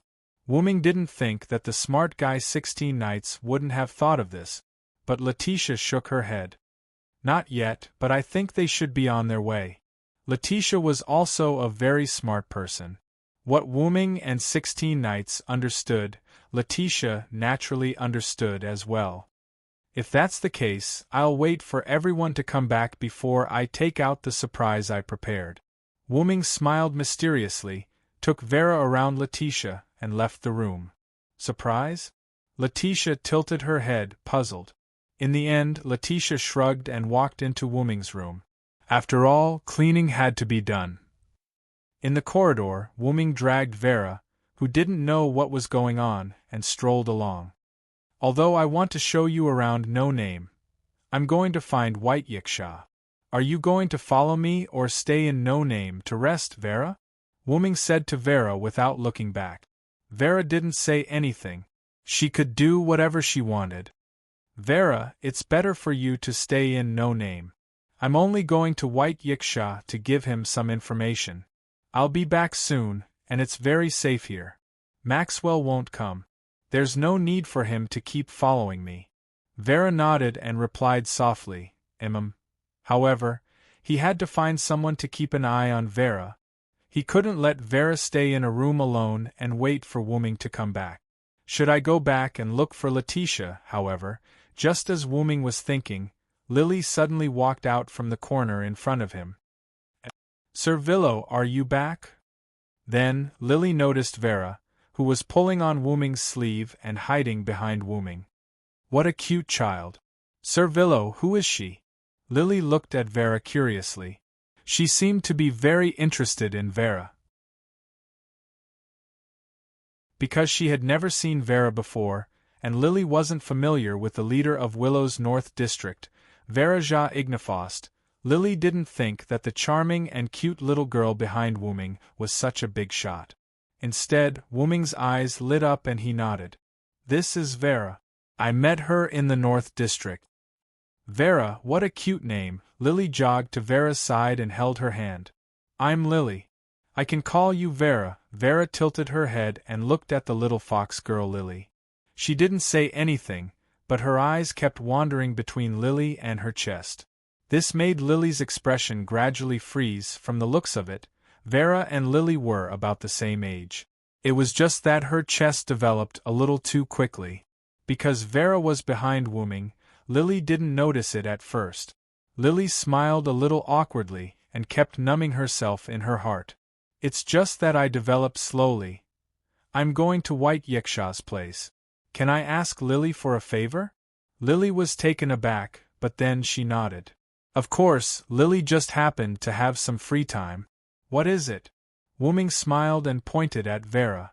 Help me look after Vera, how about it? Lily naturally had no objections. Of course, I'll get along well with Vera. Looking at Lily's smile, Wooming felt that it was the right thing to do, not tell Lily about Vera's identity. That's it, I'll leave it to you. Opening the portal, Wooming looked at Vera again. Get along well with Lily, don't bully her. Wooming saw the scene of Vera showing off her chest to Lily before. It made sense that natural airheads were all black when cut open. Vera nodded obediently. Then, I'm leaving. She plunged into the black and purple ripples of the portal. Have a safe trip, Lily responded enthusiastically. Okay, Vera, this is your first time in our community, I'll show you around. After Vera nodded silently, Lily took Vera's hand and walked around. And Vera quietly took out a hammer from behind where Lily couldn't see. 210-5380 Outer Gate, Thous and Yes Branch. In the room where White Yiksha often stayed, the black and purple ripples appeared and Wooming jumped out. No one? Standing up, Wooming looked around in confusion. Usually, White Yiksha would sit here and drink tea, eat snacks and rest. But with the current situation, it was understandable that White Yiksha didn't have time to be so leisurely. But at this moment the door was pushed open. Katja, a white-haired loli, walked in. It was White Yiksha. Oh, you're back. White Yiksha wasn't surprised by Wooming's arrival. She closed the door, calmly walked to her usual seat, found a cushion, and sat down. Wooming sat down as well. I found a new clue. Then, Wooming told her the information about Galgi and the others, as well as his own speculations, in an extremely indirect manner. Galgi, huh? A hint of hatred appeared in White Yiksha's eyes. It wasn't hatred for Galgi, but hatred for the people behind Galgi. I didn't have a good impression of that bunch of stubborn people from the beginning. I just didn't expect them to attack boxing. What White Yiksha was talking about was naturally the unknown faction behind Galgi. Although she didn't know who it was, White Yiksha was sure that it was one or more of the upper levels of the boxers. As White Yiksha spoke, she could not help but release an invisible pressure. Wooming could naturally sense White Yiksha's anger, so he didn't say anything else. After a while, the pressure disappeared and White Yiksha calmed down. What should we do next? Wu Ming asked casually. As a senior of the boxers, White Yiksha naturally had more right to speak than Wu Ming. White Yiksha wasn't in a hurry to answer this question. Instead, she asked Wu Ming, "What do you think? Deal with it as it comes."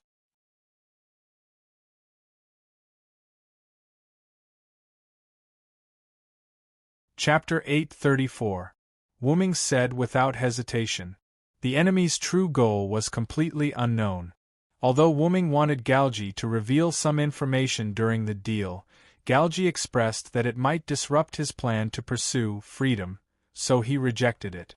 Wu Ming, who did not have enough bargaining chips, could only give up and simply carry out some transactions. "I guess that's the only way." White Yiksha sighed helplessly. The box court was an incomparably mysterious world. Naturally, the other party's goal was even more difficult to guess because of this mysterious world. Not to mention that the box court's own people were playing tricks behind the scenes. At that moment, Wu Ming closed his eyes. No one knew what he was thinking. White Yiksha was not idle either. He took out his gift card and took out 2 teacups and a teapot. The teapot automatically poured tea into the teacup. "I say, White Yiksha, how many are there in the human final trial?" Wu Ming opened his eyes and suddenly asked. White Yiksha picked up one of the teacups and took a sip. He narrowed his eyes and looked at Wu Ming. "Oh, you want to start with Galji himself?" White Yiksha immediately understood what Wu Ming meant. "Of course." Wu Ming shrugged, picked up a teacup and took a sip as well. Then, he put it to his right. "Galji is a tool that was born less than 3 years ago. In this box court world that values inheritance, other than Galji's own nature, I can't think of any other place that would need this useless tool to play a role. Just like other stories and myths, there were many heroes like Galji. However, there was only one nature. Galji could not be said to be the best, but it was also extremely rare. The nature that Wu Ming mentioned referred to Galji's nature of coming to save the world at the end of the world. The end of the world for humans is probably referring to the human final trial, last embryo. The box court world was greatly influenced by the so-called inheritance. Like a law, if humans were unable to pass, defeat, the final trial, then humans themselves would walk towards destruction. And didn't the final trial of mankind require a savior-type hero like Galji to appear and save, defeat the apocalypse of mankind? Only Galji, who had such an inheritance, could perform the magnificent feat of saving the world, humans. "And gods are inseparable from humans," Wu Ming said, thinking of his experience in Mesopotamia. In order to connect the gods and humans, the gods created the wedge of heaven and the lock of heaven in an attempt to bind the gods and humans together. Would the gods of Box Court need to do the same? No, there was no need for that. Box Court was a world where mystery existed, or rather, it was a world created for the sake of allowing mystery to exist. Also, if one had to say something, the gods and humans of the Box Court had already been separated. After the gods came to the Box Court, the separation of the gods and humans was completed. With the development of time, humans advocated science and abandoned mystery. However, as long as humans were still around, the gods would at most weaken.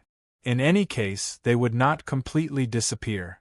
Therefore, the gods of Box Court did not need to spend so much effort to connect the gods and humans like the gods of Mesopotamia. Wu Ming's "gods are inseparable from humans" had another meaning. The separation of the gods and humans was inevitable, but the two existed in different worlds. As long as humans were still around, the gods would be fine. However, if humans were to go extinct, it would be a serious blow to the gods. Could it be that some gods want to save humans through Galji and pass the human final trial, last embryo, to finally achieve the goal of saving themselves? However, if outsiders were to hear this, they would definitely think that this idea was ridiculous, because almost no gods would do that. White Yiksha shook his head. "You also said almost, right?" Wu Ming smiled. If it was not, absolutely, then it was a possibility. White Yiksha was speechless. He could only bury his head and drink his tea. However, he also indirectly agreed with Wu Ming's words. After all, the gods are not without desires. White Yiksha raised his head and said calmly. If humans were to go extinct, then they, who had eternal life, would not live for long. Since that was the case, there would always be gods who would start preparing for a rainy day. However, I still say the same thing. Almost no gods would do that. This was just like the organizers of the lucky draw who had already decided on the winner. It did not conform to the rules. But not everyone has to eat with their right hand, right? There were always exceptions. The so-called rules were used to restrict the weak, artificially liberate the human final trial, last embryo, and let their own pawns cross it to save their own lives. Wu Ming raised his hands as if he was weighing a scale. Then, he continued. It's fine even if you fail. Give up everything you can. As long as you're still alive, there will always be a chance to solve it. As Wu Ming spoke, he slammed his right hand down as if it was a part that needed to be abandoned. However, they never thought about how disastrous the consequences of failure would be for others. Coincidentally, the hand that fell hit the teacup that Wu Ming had placed to his right. The teacup tilted and collapsed, spilling tea all over the floor. I'm not targeting anyone. I don't have a good impression of most gods. I can imagine how bad they are. After all, Wu Ming was on the side of humans. Be careful. White Yiksha looked at the floor. She was quite dissatisfied with Wu Ming's tea spilling. Speaking of which, what is your brain made of? You can actually make such a connection. To be honest, White Yiksha increasingly felt that Wu Ming's words made sense. Galji's existence itself is a very big point of suspicion. If there really was another purpose, then why did they deliberately let a prop that had been born less than 3 years ago do it? This was obviously a problem. They had to send an experienced person to do it. This meant that this matter had to be done by Galji. However, Galji's superiors had arranged for someone to keep an eye on him. That person was Maxwell. Not only did Galji say, "We are not on the same side," but Maxwell himself also revealed the feeling that he was not on the same side as Galji. It was no wonder that they would hide their secret operations. Once they appeared in front of the world, they would definitely be guessed through their names, actions, and other aspects. For example, Wu Ming, who had already obtained a lot of information, boldly made a guess. Well, let's put this problem aside for now. Let's talk about the human's final trial first. No matter what, as long as there was a glimmer of possibility, he had to grasp it and explore it in depth. Actually, I was once one of the human's final trial. White Yiksha seemed to recall a long time ago as her eyes showed a trace of absent-mindedness. You? The human's final trial? It was no wonder that Wu Ming was stunned. This was like knowing the true identity of the old man who had been your neighbor for decades was Superman. What? I'm the sun's astral spirit after all, a manifestation of the heavenly oracle. White Yiksha glared at Wu Ming proudly. I got it. Please continue. He extended a hand and politely motioned for White Yiksha to continue. Fortunately, Wu Ming's ability to accept things was very strong. Even if you told Wu Ming that White Yiksha, this lowly, was once a mature sister, he would still accept it. In short, it's fine as long as you know that I'm one of the humans evil.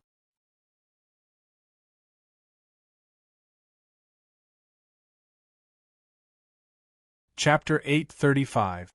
I once used the identity of the White Knight Demon King to wreak havoc in the original box court. I used the identity of the human final trial to wreak havoc in the box court. Putting down the teacup in his hand, White Yiksha began to explain seriously. But due to the development of science, humans gradually understood incomprehensible phenomena and existences. For example, humans understood that the heaven-shaking theory was wrong. Correspondingly, White Yiksha's strength was greatly weakened.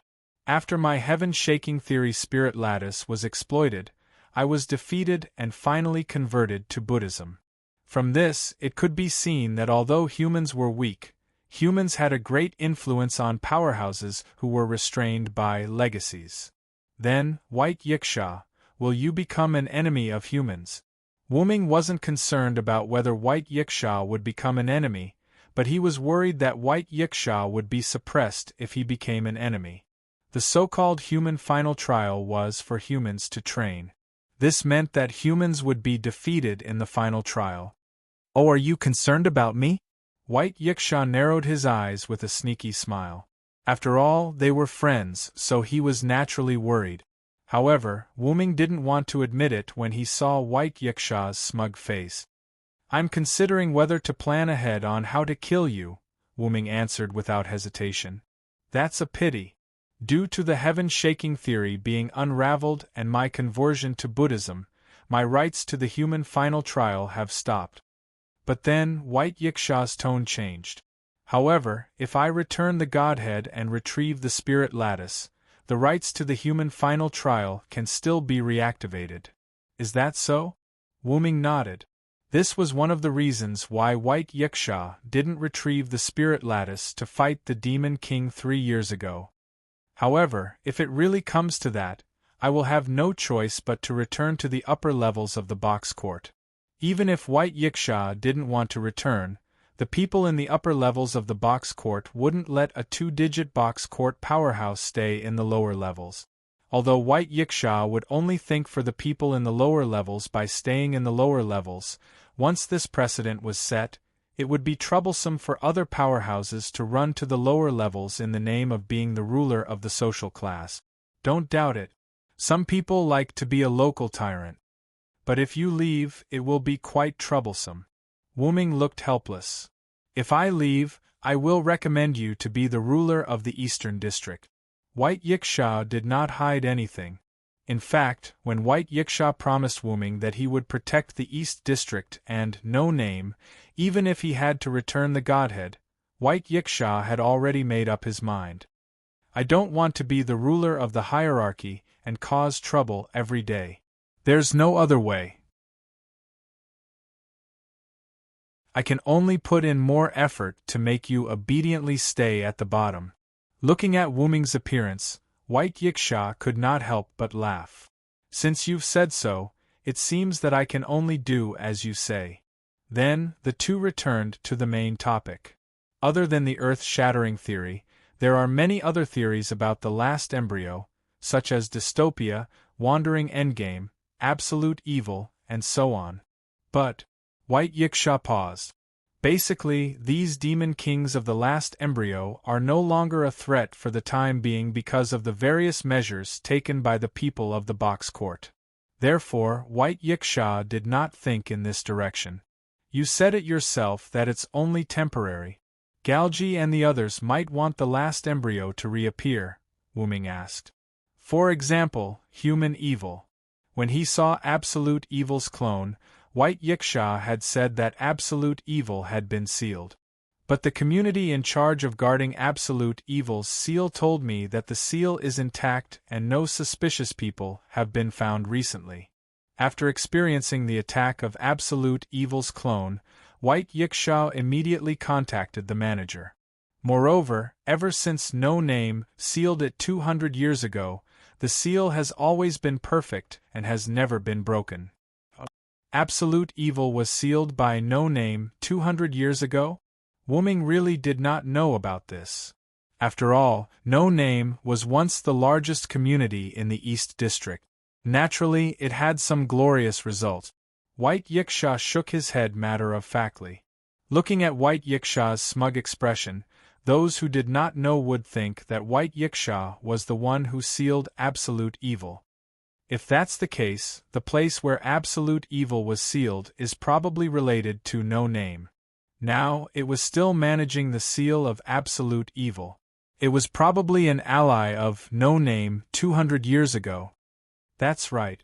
The community managing the seal of Absolute Evil is an ally of No Name, White Yiksha said slowly, then looked into Wu-Ming's eyes. The current 5-digit community in the North District, Salamandra. Wu-Ming was deep in thought. Long ago, Wu-Ming had guessed that Galji and the others had attacked the outer gate of the 54545 for some reason. The reason why he only suspected this was simple. The East, South, West, and North districts had all been attacked by Absolute Evil's avatars. The West district was not attacked a second time. The South and East district were attacked a second time in the same place.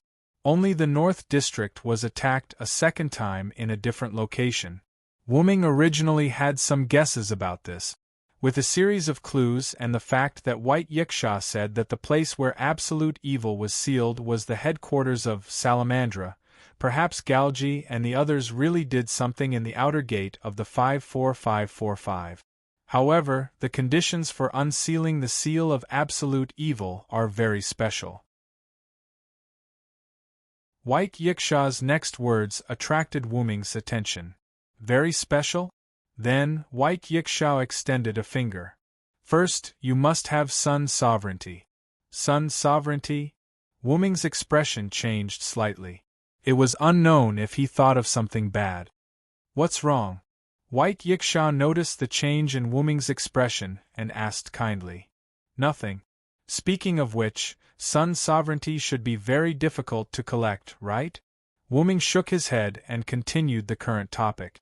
No matter where the sun was or which world it was in, it was a crucial deciding factor. There were tens of thousands of god groups in the box court world, and each god group had an existence related to the sun. Therefore, in order to take care of the many powerhouses related to the sun, Sun sovereignty was divided into 24 portions. However, if I remember correctly, you should have more than half of the Sun sovereignty, White Yiksha. It was said that White Yiksha had 14 Sun sovereignty. In that case, there were only 10 suns scattered outside. However, 10 Sun sovereignty was not enough for hundreds or thousands of god group.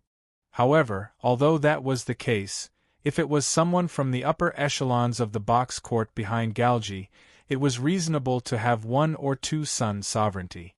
However, White Yiksha's next words shocked Wu-Ming again. Not only do I have multiple Sun sovereignty, but my enemy also has multiple Sun sovereignty, and there are 6 of them. In that case, wouldn't there be only 4 Sun sovereigns left outside? In that case, Sun sovereignty was even rarer. It was no wonder that it was a condition for unsealing. Even so, having Sun sovereignty was still one of the conditions. The second condition for unsealing is the Star Sea Dragon King's horn. Wu-Ming knew about this. The Star Sea Dragon King was Shadora's ancestor. It was said that the horn on Shadora's head was transplanted from the Star Sea Dragon King, and it was a horn with great power. However, the Star Sea Dragon King's horn is currently on Shadora's head in perfect condition, Wu-Ming said. He had just met Shadora. Shadora's horn was still bright and beautiful, and there was no damage at all. It was impossible that someone had secretly replaced Shadora's entire horn. No matter how weak Shadora and Salamandra were, it was impossible for them to be that weak. Are there any other conditions? Wu-Ming was more or less relieved. There is a third condition, which is the last one. White Yiksha's expression became serious. Seal the flag of the community of Absolute Evil.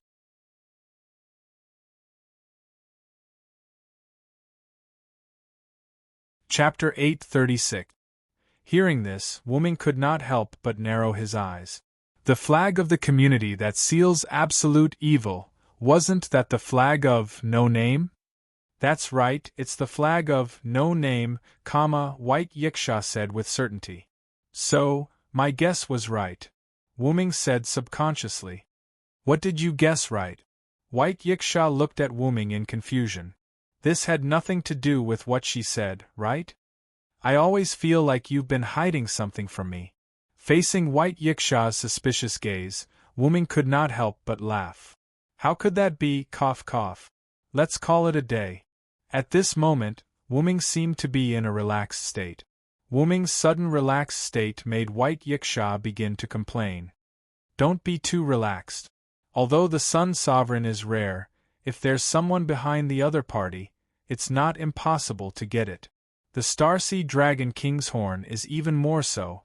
As for the flag of No Name, don't forget that 3 years ago, No Name was taken away by the Devil King. Combined with the information you provided, it's most likely those people. To put it simply, White Yiksha was quite worried about whether the other party would break the seal of absolute evil. Don't worry, the enemy can't do anything anymore. Standing up, Wuming stretched his body. But White Yiksha still wanted to refute, but Wuming immediately interrupted him. All right, I've prepared a surprise for Rin and the others. I have to go back and prepare in advance. With a wave of his hand, black and purple ripples appeared beside Wuming. Do as you please. White Yiksha took a sip of tea in a fit of pique. Don't worry, White Yiksha. Wait until tomorrow, you'll know why I'm not worried that the seal of absolute evil will be broken. At that time, please take care of No Name. With another wave of his hand, Wuming plunged into the portal. The portal closed immediately. I'll know tomorrow? Take care of No Name? What do you mean? Bai Yiksha, who didn't like to keep people in suspense, complained unhappily. Then, he took out his gift card and prepared to take out some snacks to eat with the tea. However, like unpredictable fate, White Yiksha seemed to realize something as his eyes suddenly widened. Could it be? Looking at his reflection in the teacup, Bai Yasha smiled. So that's what you mean. There really is such a guy. He took out the desserts from the gift card and put away the gift card. White Yiksha held a teacup in one hand and a dessert in the other. Well, if that's true, then it's a happy ending. Then, White Yiksha took a bite of the snack. At the entrance of No Name's headquarters, a dark purple ripple appeared, and Wuming jumped out. Wuming had not walked through the main entrance for a long time, so he decided to walk through the main entrance. Have we arrived? Looking at the 2 huge magic puppets guarding the door in front of him, Wuming walked in without hesitation. They were not summoned by summoning tools like the magic puppets in the manor. These 2 huge magic puppets were high-level magic puppets that Wuming summoned from the inherent enchantment of Nazalik's underground tomb. If it was someone without authorization, the 2 gigantic magic puppets at the door would stop the person from entering. If they tried to force their way in, they would be attacked by the huge magic puppet. Of course, the magic puppets could only stop low-level tigermen like Jard. If someone like Maxwell tried to force his way in, these 2 magic puppets could only act as an alarm at best. In the end, they would have to rely on other people in the community. However, with these 2 magic puppets guarding the door, it felt quite cool. In short, it was better than nothing. Walking into the courtyard of No Name, Wuming saw a bright and beautiful scene. Different from the dilapidated scene he saw when he first walked through the main entrance, the scene Wuming saw now was completely different. The barren land became full of vitality, the originally dry river was filled with clear water, the seemingly broken house was renewed, and the courtyard that did not have any greenery was now full of vitality. Not bad. Wuming was quite satisfied with this. Although Wuming did not often wander around No Name, he was still a member of No Name. Wuming was happy to see No Name become better. Wuming was happy to see No Name become better. Moreover, when he thought about the things he successfully traded with Galgi, Wuming's mood became even better. By the way, although I wanted to take Vera around before, it seems like I haven't been to No Name much myself. Wuming said as he walked around No Name.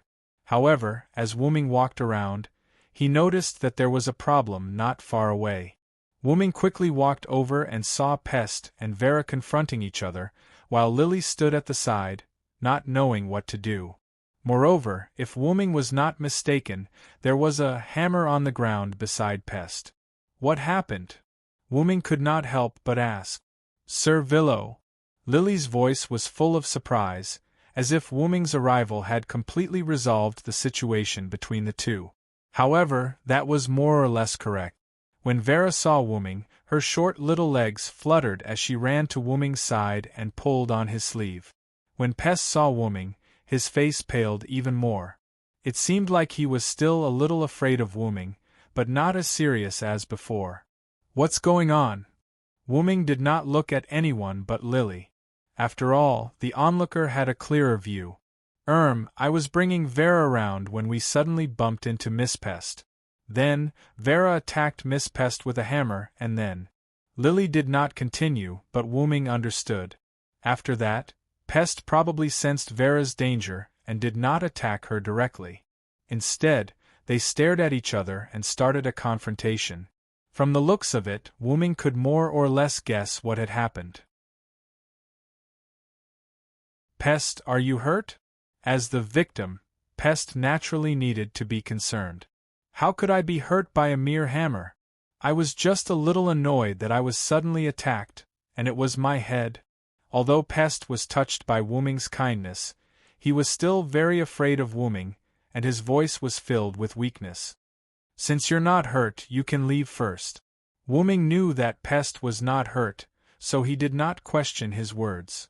I know, Pest said in an aggrieved tone. Then, he left without stopping, as if he didn't want to stay any longer. Lily, you should leave too. Please take care of Vera for me. How could it be troublesome if I can help Servillo? Lily smiled in response to Wooming. It's almost lunchtime, so I'll leave first. See you later, Servillo, Vera. With that, Lily left too. In the end, only Wooming and Vera were left. All right, Vera, why did I attack Pest with a hammer? Wooming squatted down and looked at Vera. Because I was interested. It was a very short answer, but it left Wooming speechless. Was it only because you were interested in Pest? Vera even showed a surprised expression when she heard Wooming's question. It was as if she was saying, if it wasn't because I was interested, then what else could it be? All right. Wooming sighed helplessly. As expected, there was no lack of problem children in this world. Just then, Lily suddenly ran back. Servillo. Everyone is back. Wooming's eyes lit up. Finally back.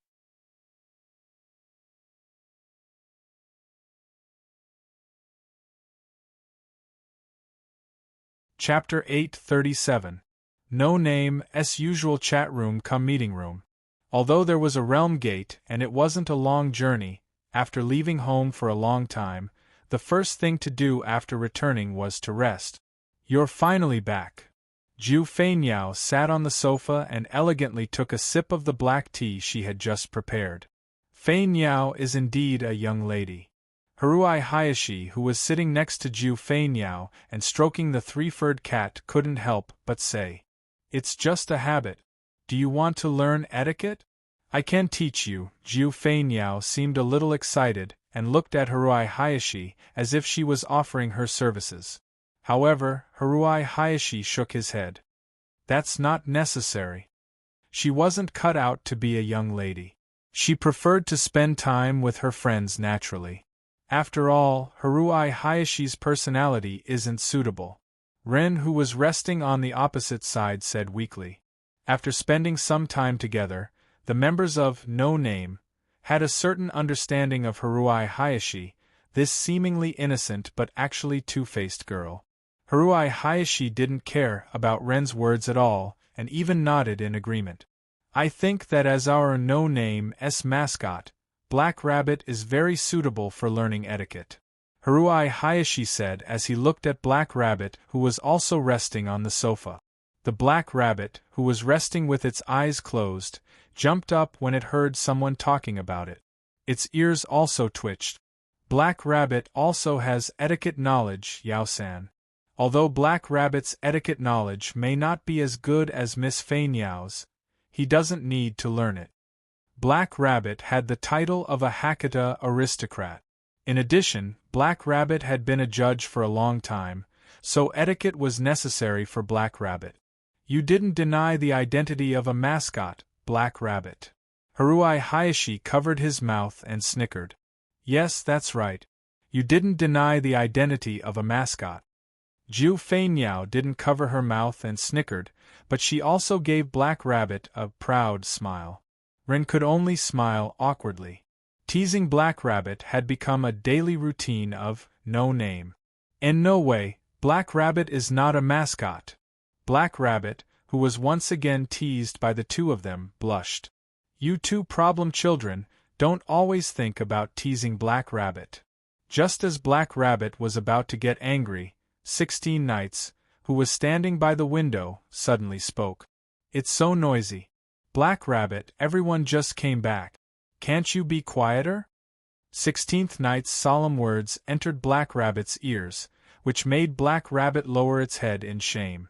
I'm sorry, of course. Her face was still completely red, but this time it was out of guilt. The others didn't say anything either, as if they were affected by 16th Knight's suppressed tone. However, at this moment, 16 Knights suddenly turned around. Speaking of which, didn't that Villo guy come back? Why can't I see him? 16 Knights didn't seem to be suppressing his emotions at all as he looked at everyone excitedly. The Black Rabbit was stunned. Who was the one who said to be quieter? It was as if Black Rabbit was hallucinating when he said that. After being separated for such a long time, I really miss him. No matter what, we should have a good fight. Ha ha ha. 16th Knight laughed, but his laughter sounded like mockery to Black Rabbit's ears. Could it be? Ren suddenly realized that 16th Knight was playing with Black Rabbit again. However, Jiu Fei Niao and Haruhide Masaaki looked like they had already guessed it. Sure enough, Mr. 16th Knight is the biggest problem child. Black Rabbit was once again driven mad by his antics. Gotcha! At this moment, the sound of the door being pushed open attracted everyone's attention. You're still so energetic, everyone. The voice was heard before the person was seen. Then, a familiar face with black hair and red eyes appeared. Mr. Villo? Black Rabbit shouted excitedly. Mr. Villo, long time no see. Ren stood up and politely greeted Wuming. Long time no see, Villo. Jiu Fei Niao gracefully greeted. Haruhide Masaaki, who was not good with words, only nodded at Wuming, but the smile on his face was particularly conspicuous. Wuming did not reply to them one by one. He just looked at them one by one and spoke to everyone. Everyone, long time no see. Then, Wuming had a smile on his face. Yo, little brother, I missed you so much. 16th Knight, who was standing by the window, walked toward Wuming, flipped over the sofa with one hand, and jumped in front of Wuming. You've been doing well recently, haven't you? Wuming smiled helplessly. First, he participated in all kinds of gift competitions in the Southern District, and then he was attacked by Absolute Evil's clone. 16th Knight must have had a good time punching him. Thanks to you, ha ha ha. At the same time, Wuming and 16th Knight reached out a fist each and gently touched each other. Then, Wuming looked at everyone. Although I know you're probably tired, I've prepared a surprise for you. Do you want to take a look? Surprise? Ren, Black Rabbit, Jiu Fei Niao, and Haruhide Masaaki were stunned. Don't keep us in suspense, hurry up and take it out. 16th Knight put one hand on her waist and waved the other hand in the air. Jiu Fei Niao and Haruhide Masaaki also nodded. Since it was a surprise, he had to take it out directly. That was the understanding of surprise by problem children. However, Wuming began to keep them in suspense again. There's no rush when everyone is here. However, when he said that, everyone was basically here. For example, now. Knock knock. The door that Wuming had not closed was politely knocked twice. Then, Lily's voice came from behind Wuming. Villo-sama, I've brought Letitia-sama and Miss Pester here. Wuming smiled slightly. Please take a seat, everyone. In the conference room next door, for the first time in 3 years, there were a lot of people gathered. Near the wall, there was a very dignified rectangular table surrounded by the main members of No Name. Actually, this room was the real conference room. The previous room was just a chat room for the members of No Name to rest in. Sometimes they were too lazy to change places, so it was used as a conference room. At the front was the leader of No Name, Ren Russell. On Ren's left and right sat Wuming and 16th Knight. However, this was slightly beyond Ren's tolerance limit. Let's forget about it. Ren's forehead was sweating due to nervousness. You're the leader, Ren. Wuming sighed. It's natural for the leader to sit at the top. 16th Knight smiled. Our No Name is going to rise in the future. You have to work hard to master the calmness of a leader, Wuming said while knocking on the table. Besides, we're all on the same side. What's there to be nervous about? Just be normal. However, Ren just smiled awkwardly. It's because we're all on the same side that I'm nervous. Everyone believes in you, little guy. 16th Knight held his chin with one hand and pointed at the other No Name members. Ren looked at 16th Knight, then looked at the other members who were looking at him with encouraging eyes. He took a deep breath and nodded. Yes, I understand. Sitting at the top, Ren straightened his back and looked serious. I hereby announce that the official No Name meeting begins now.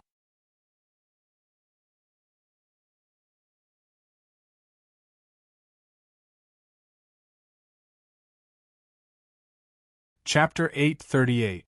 This meeting was suggested by Mr. Villo, so the first speech will be given to Mr. Villo.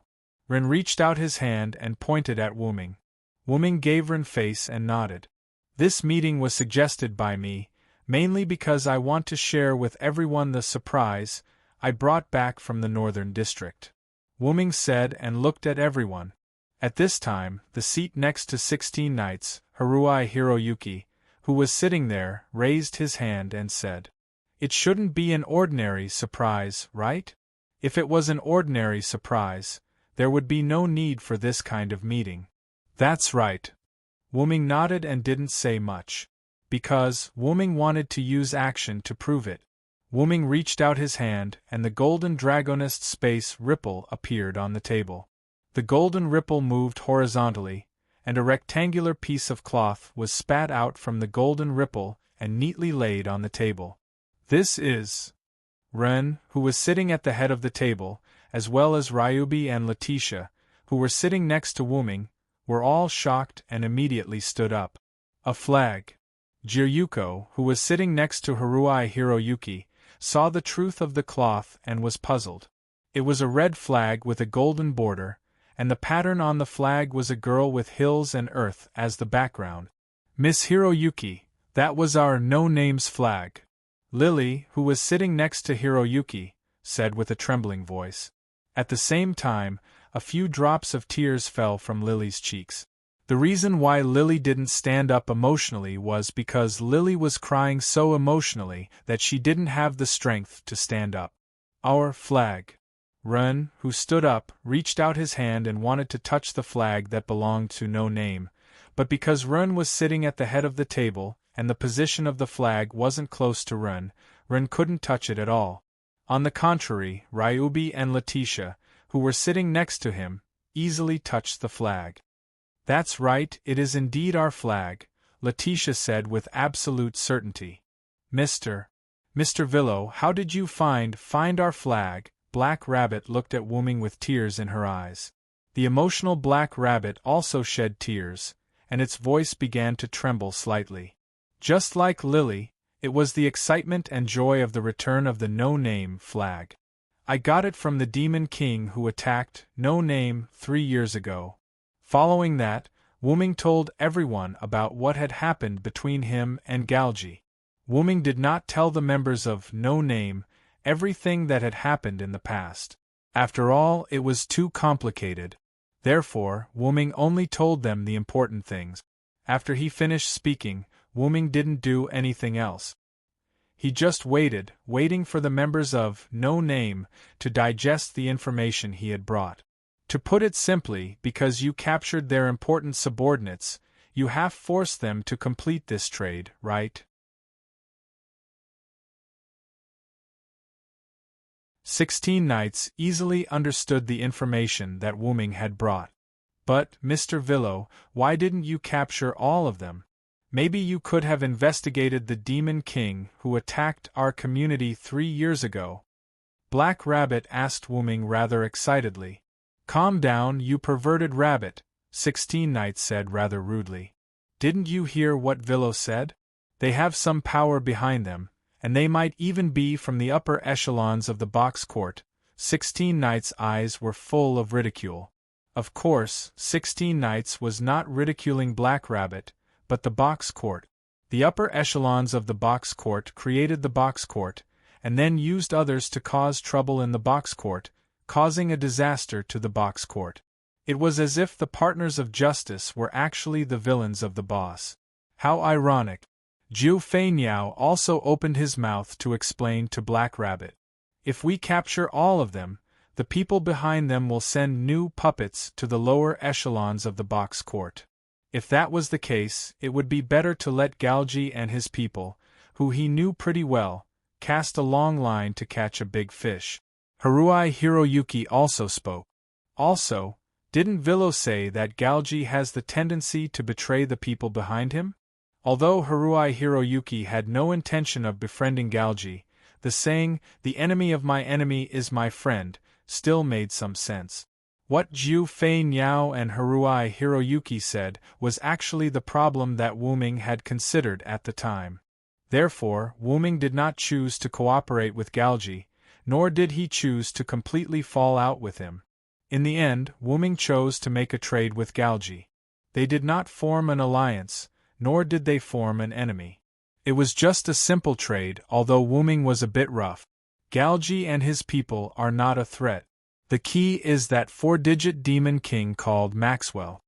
After Wu Ming said that, the others also had a serious expression. He has an immortal body, so it seems that my fists are useless. 16 Knights shrugged and said in a relaxed tone. I'm afraid my ability won't be of any use either. Jiu Fei Niao shook her head. Haruai Hiroyuki looked at his hand, then looked at Wu Ming. Villo, you can't do anything to him either? I can't do anything with normal methods, but I haven't tried any other special methods. Then, Wu Ming looked at his palm and slowly clenched it into a fist. The next time I see him, I'll try to use a sealing technique to deal with him. If you can't beat him to death, then don't beat him to death. It was such a simple principle. But according to what you said, he won't easily appear in front of you, right? Jiu Fei Niao asked.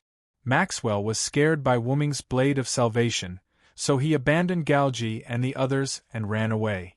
Not to mention that it would be difficult to see him again. Maxwell would probably run away immediately after seeing him. I naturally have a way to make that guy walk into a trap.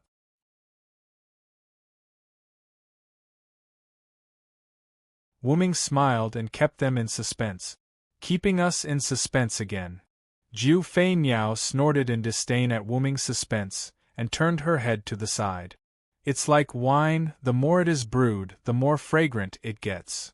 Wu Ming finished and looked at Ren, who was in deep thought. Ren, do you have anything to say? However, Ren sighed slightly. I'm a bit concerned about Galji. According to what you said, he is about the same age as me, but he was used as a prop less than 3 years old.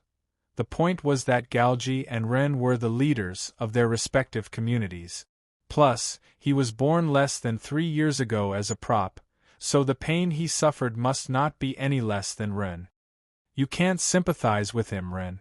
You know, because of Galji's plan, many people's families were destroyed and they died an unnatural death. Wu Ming's face was serious. If he was not worried about the power behind Galji, even if Wu Ming did not execute Galji and the others on the spot, he would have captured them and handed them over to White Yiksha. After all, a pitiful person must have something to hate. For freedom was not an excuse to hurt others. I'm sorry. Ren lowered his head guiltily. But 16th Knights refuted Ren. This is not something you need to apologize for, leader little thing. Kindness would sometimes bring about mistakes, but the starting point of kindness was never wrong. Also, leader, don't always show such a lack of confidence. You need to be more confident. Wu Ming shook his head helplessly. Listening to advice was a good thing, but don't always put your status so low. After all, Ren was the leader of No Name. Yes. I'm very sorry. Ren was at a loss. By the way, Mr. Varen, did you manage to get anything else from No Name from Galgi? Black Rabbit quickly tried to smooth things over for Ren. Of course, even if I intend to let them go, I still have to skin them alive.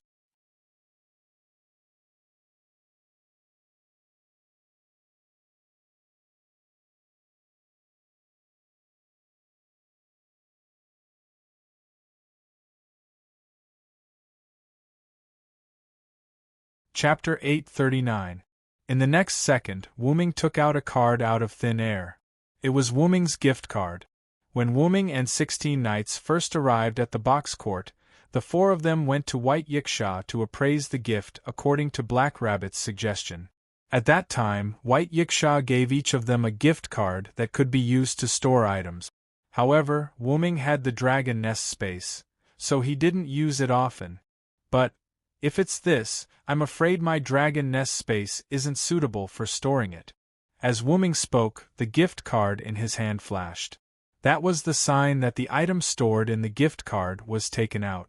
A dragon-like object and a ball of light filled with the aura of the sun appeared in front of everyone. This is a divinity and the sun? Pest, who had been sitting beside Letitia, was shocked and couldn't help but shout.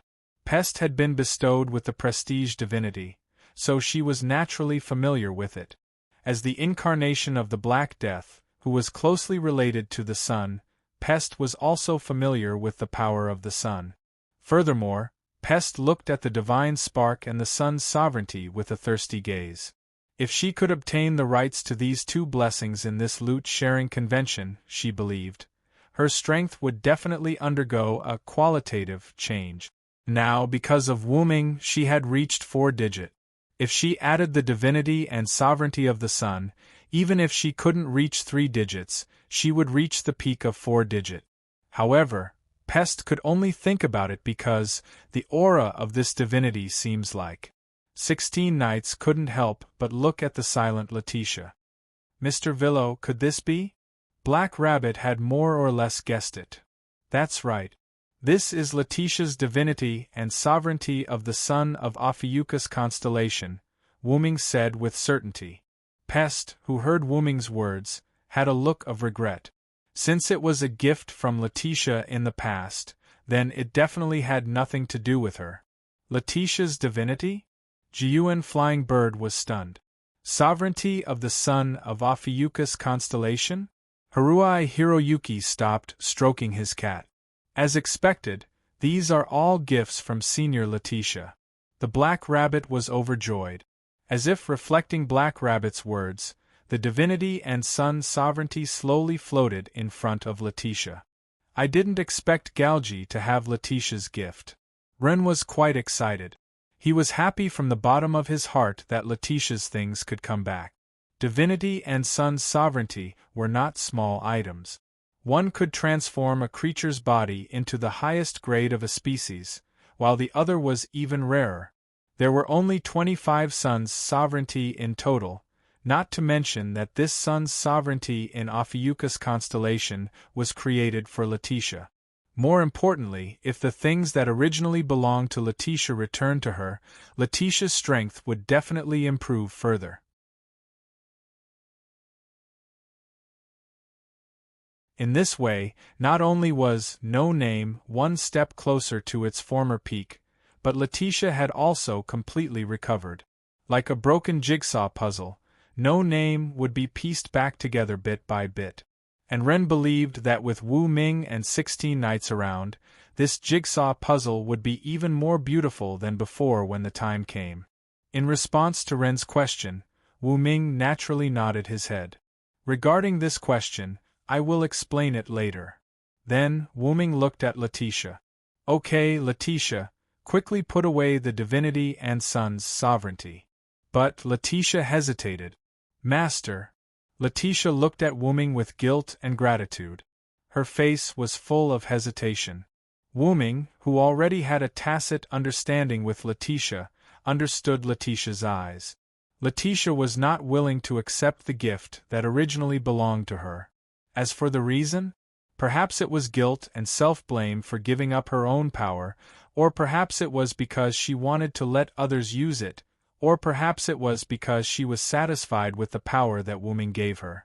All of these could be the reason why Letitia was not willing to accept it. But, no matter what, these were Letitia's things. Even if Letitia was Wu-ming's, even if Letitia took the initiative to give up these gifts, even if these gifts were separated from Letitia for a long time, no matter what, these were Letitia's things.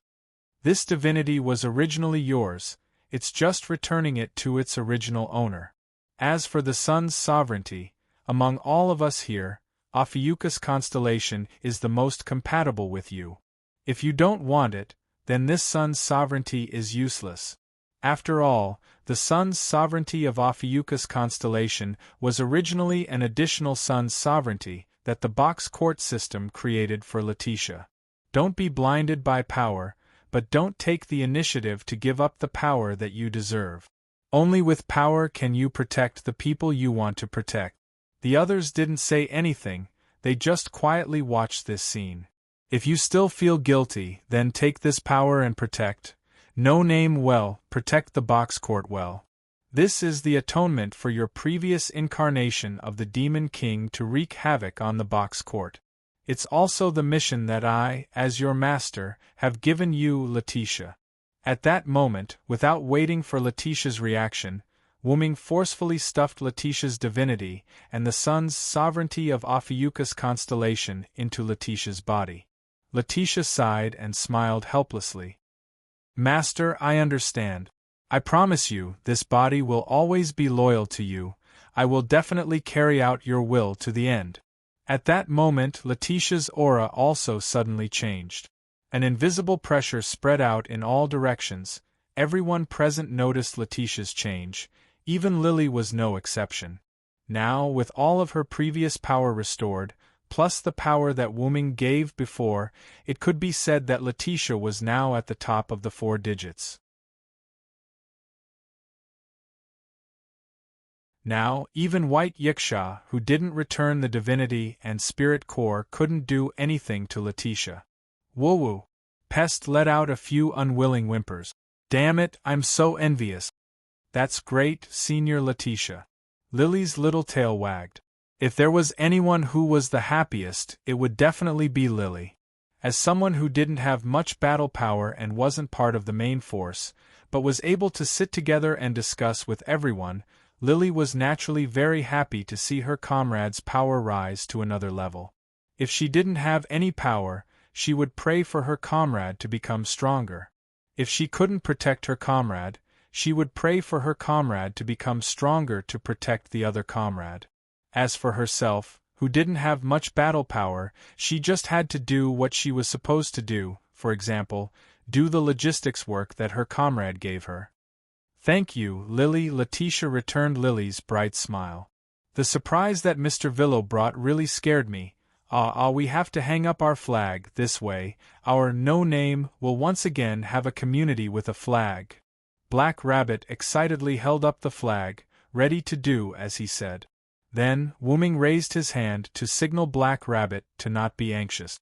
Don't be anxious, Black Rabbit, I also got something from Galgi. However, this frightened everyone. Hey you, did you really skin the other party?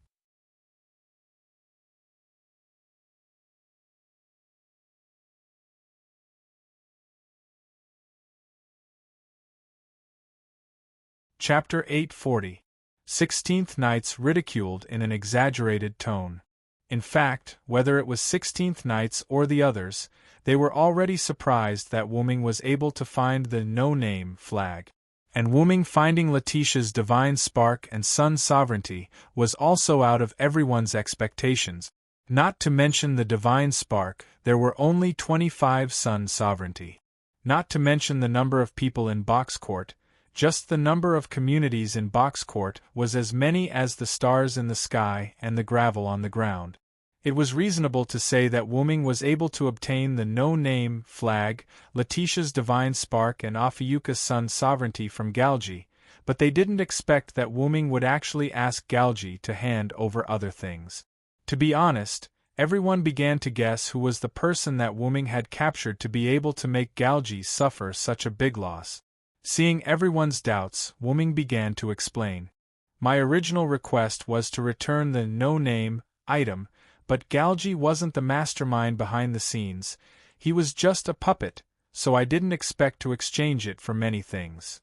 Wuming was hoping to get some other good things from Galgi, but he didn't expect Galgi and the others to carry so many gifts that belonged to no-name. The no-name flag was taken out from her gift card when Wuming woke Ling up, and Letitia's divine spark and Ophiuchus' sun's sovereignty were taken out by Galgi. By the way, the gifts of Box Court could only be obtained through transactions, transfers, or gift competitions. They couldn't be stolen. The community flag was this type of gift. The Demon King used his authority to attack the no-name 3 years ago. The Demon King won, and the flag became the Demon King's possession. After that, the flag was transferred to Galgi, and Galgi transferred it to Wuming through a transaction witnessed by Box Court. If Wuming tried to steal it, the no-name flag might be invalidated by Box Court's system. However, Box Ting's system dispelled Wuming's thoughts of taking advantage of others. It was rather regretful. Cough, cough, in short, thanks to the Box Court system, Galgi was able to hand over everything that belonged to no-name. The flag of no-name, Letitia's divinity, the sovereignty of the sun of the Ophiuchus constellation, and the last one the sovereignty of the Leo sun. After Wuming finished speaking, the gift card that he had yet to put away suddenly burst out with a ray of light, and the aura of the sun that was no weaker than that of Ophiuchus constellation rushed over. This is another sun sovereign? Pester was shocked once again. There were only 25 sun sovereigns, and Wuming had taken out 2 of them in just a short while. In the lower level of the courtyard, there were actually 2 sun sovereigns in the 7-digit outer sect. What kind of explosive news was this? Speaking of which, other than Letitia, is there anyone else in a no-name who has a sun sovereign? It wasn't that Wuming was curious, but it was mainly because there were too few sun sovereigns. White Yiksha and her old enemy together held 20 sun sovereigns. Excluding the additional Ophiuchus constellation, there were only 4 sun sovereigns that were wandering outside. Even if no-name was once the largest community in the East District, with only 4 people, it was still extremely difficult to collect sun sovereigns. Therefore, when Wuming knew that the sun sovereign of the Leo constellation was once bestowed by a no-name, he was indeed shocked. This once again proved that no-name was indeed the largest community in the East District. That was the sun sovereign that the Sun Lion once held. Black Rabbit began to explain. Because it was a divine beast that pulled the chariot of the sun god, it coincidentally obtained the sun sovereign of the Leo constellation. However, 3 years ago, it and its other companions were captured by the Demon King that attacked no-name. Black Rabbit's expression was a little sad, as if it was recalling what happened 3 years ago. However, Galgi holding the sun sovereign of the Leo constellation proved that Galgi and the others had an undeniable relationship with the Demon King that attacked no-name. Even the sun sovereign has returned to our hands. No-name's former companions will be found in the future. Seeing the depressed Black Rabbit, Wuming opened his mouth to comfort him. Yes, I understand, Mr. Villo. Black Rabbit shook his head and once again revealed a smile. He couldn't always be depressed, he had to be motivated. Speaking of which, who should I give the sun sovereign of the Leo constellation to? Wuming was distressed. At this time, Pest was eager to give it a try. However, Pest didn't even have time to speak. Since Master brought it back, then it's appropriate to give it to Master to use. Letitia suggested. Anyway, I don't need it. 16th Knights shrugged his shoulders. He, 16th Knights, wasn't going to take advantage of it. I don't need it either. I have Dean. Miss Ju Feinyao was the same. She didn't want the favor of charity. If there was a need, she would fight for it herself, just like when she obtained Dean. Huai Buyao also shook his head. I just want to make friends. As for me, Mr. Villo already lent me Argel. Ren was slightly embarrassed when he said this. When Ren first heard that Wuming wanted to give him Argel, he was scared silly. That was a star spirit. Wouldn't it be making a mountain out of a molehill if he gave it to him? However, in the end, under Wuming's tough attitude, Ren had no choice but to borrow it from Wuming. Wuming wasn't going to take it back anyway. Naturally, I don't need it either. Letitia also shook her head. Not to mention that she already had the Sun Sovereign of the Ophiuchus constellation, she had already gained enough from this loot-sharing conference. Naturally, she didn't need it. Black Rabbit doesn't need it either. Black Rabbit shook his head and his rabbit ears swayed along with it. Black Rabbit was mainly the judge of the gift competition. Even in terms of combat power, Black Rabbit wasn't to be underestimated. He was given 4 godhood equipment by Sakura when he was young and was worshipped by the rabbits as the son of God. Black Rabbit was actually very strong. Lily doesn't need it either. After all, Lily is a support staff. Lily laughed mischievously. I don't need it either. Wuming shrugged his shoulders helplessly. He had the sun incarnation and didn't need the power of the sun. As for the Sun Sovereign's ability to summon star beasts, it was just a summon. With the dependent incarnation, it was equivalent to a summon. Therefore, Wuming didn't need the Sun Sovereign. However, Pest was roaring in his heart. If you don't need it, you can give it to me. Finally, Mr. Pest made a rare speech. Cough cough. According to the Sun Sovereign of the Leo constellation's ability, as well as everyone's ability, we can just make a reasonable plan. No matter what, he had to fight for it. Wuming looked at Pest meaningfully. Pest was almost scared to death. In the end, Wuming nodded. What Pest said makes sense. Immediately after, Wuming looked at Black Rabbit.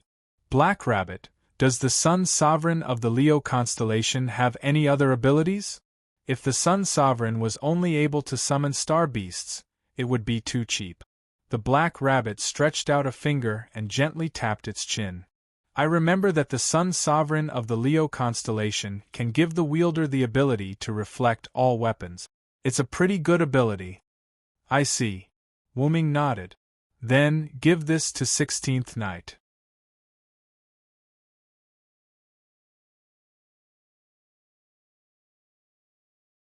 Chapter 841. Wait. Why are you giving it to me? 16th Knights frowned. Was he looking down on him? 16th Knights, you're the only one who fights with your bare hand. You're the most suitable person to receive the gift of reflecting weapons. Wuming explained. Among the people present, if they didn't have long-range attacks, they had weapons and items. Only 16 Knights relied on his code Unknown Blessing to fight with his fist. Then I don't want it. 16th Knights put his hands behind his head and looked like he was saying, What can you do if I don't want it? Everyone smiled helplessly. He was indeed a problematic child. Wuming shook his head helplessly. Then, I'll have the sovereignty of the sun for now. Does anyone have any objections? 16th Knights immediately waved his hand. No objections, no objections. Everyone else nodded. Only Pest, who was angry but didn't dare to say anything, was looking forward to it. But when he saw Wuming's face, Pest was afraid and didn't dare to say anything. Then, this meeting is over. Thank you for your hard work, everyone. Ren nodded. We also have to do some work for the return of the no-name flag. After all, the return of the no-name flag was a huge change for the no-name and the outside world. And the one who prepared for this change was naturally the leader of the community, Ren. Young Master Ren, I'll help later. Black Rabbit volunteered. She basically had nothing to do anyway. I'll help too. Lily also raised her little hand. Thank you for your hard work. Do your best. Jiu Feinyao smiled. Do your best. Haruai Hiroyuki nodded expressionlessly. If you're free, why don't you come and help everyone? You two problematic children. Black Rabbit showed an angry and helpless expression, but the two pretended not to hear. Black Rabbit was used to it and didn't bother with the two anymore. Then, Black Rabbit turned her gaze to the more reliable Wu Ming. But, I said, let's duel, 16th Knights. Wu Ming suddenly looked at 16th Knights. Oh. 16th Knight's eyes suddenly lit up. Hey. Everyone was shocked. Wait a minute. Why do you want to duel all of a sudden? Black Rabbit looked at Wu Ming at a loss. This didn't happen all of a sudden, Black Rabbit. 16th Knights raised her head and closed her eyes. Then, 16th Knights looked at Wu Ming. This is a continuation of the unfinished fight between men. Wu Ming shrugged and admitted this point. Although that's part of the reason, the main reason is that 16th Knight rejected my proposal, which made me very unhappy. Then, Wu Ming stretched out two fingers and pointed at 16th Knight. The winner will be able to command the winner to do anything, and the loser will have to give the winner a gift as a reward for winning. What do you think? It was different from the simple, if you lose, you have to be obedient. There was also an additional reward.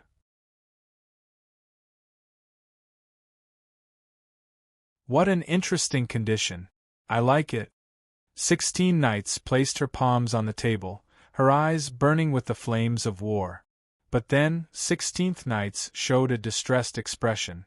However, I don't have any extra rewards. How about this? Black Rabbit and I had a gift competition before the Fire Dragon's birth ceremony. I received the command to command Black Rabbit to do anything except perverted things. How about this as a reward? 16th Knights emphasized on the word, perverted. The falling clock tower that Wu Ming caught with psychokinesis was the masterpiece of the gift competition between 16th Knights and Black Rabbit. Don't emphasize it on purpose? Black Rabbit was on the verge of breaking down. She felt that she had embarrassed herself. No problem. Wu Ming agreed without hesitation. Don't agree so quickly. Black Rabbit wanted to cry but had no tears. Then, how about we use a countdown to see who can cause more damage to the other in the given time? Wu Ming suggested. After all, they were partners. They couldn't really kill each other. But if they didn't kill each other, they wouldn't be able to finish the competition in a short time. Therefore, a countdown was the best solution. A countdown? It doesn't matter. As long as we can fight each other. 16th Knight smiled as she rubbed her palms. As she finished speaking, two pieces of parchment appeared in front of Wu Ming and 16th Knights. It was the contract for the competition. Gift game name. Duel between the two. Use any method to cause damage to the other party in the given time. Contestants. Villo is Saransword, 16th Knight's reverse winning condition. After the given time, the damage will be less. Winning reward. Command the loser to do anything, one time, failure penalty. Provide any gift to the winner. Oath. Respect the above content. Based on the judgment of the court system, the gift game will be held. Because there was no organizer, the community at the end was blank. After checking that there were no mistakes, the parchment in front of the two burned instantly. That meant that the contract was in effect. All right. Without further ado, let's start. 16th Knights said and walked towards the door. They couldn't fight in the house, right? Wait a minute. Mr. 16th Knights, can't we not fight? Black Rabbit asked anxiously. Even though it was a sparring session, Black Rabbit still didn't want to see her companions hurt each other. But Wu Ming shook his head. Black Rabbit, you have to know that 16th Knights is a problematic child. He won't listen to you. Hearing Wu Ming's words, Black Rabbit turned to look at Wu Ming. Mr. Villo, you just came back from the North District not long ago. Isn't it good for everyone to rest for a while? But this time it was 16th Knight's turn to speak. Black Rabbit, Villo is the most problematic child. You have to know that he was the one who started this fight. I just agreed to it. With a presumptuous smile, 16th Knight pushed open the door and walked out without saying anything. Black Rabbit still wanted to say something to 16th Knights, but 16th Knights left the room and closed the door.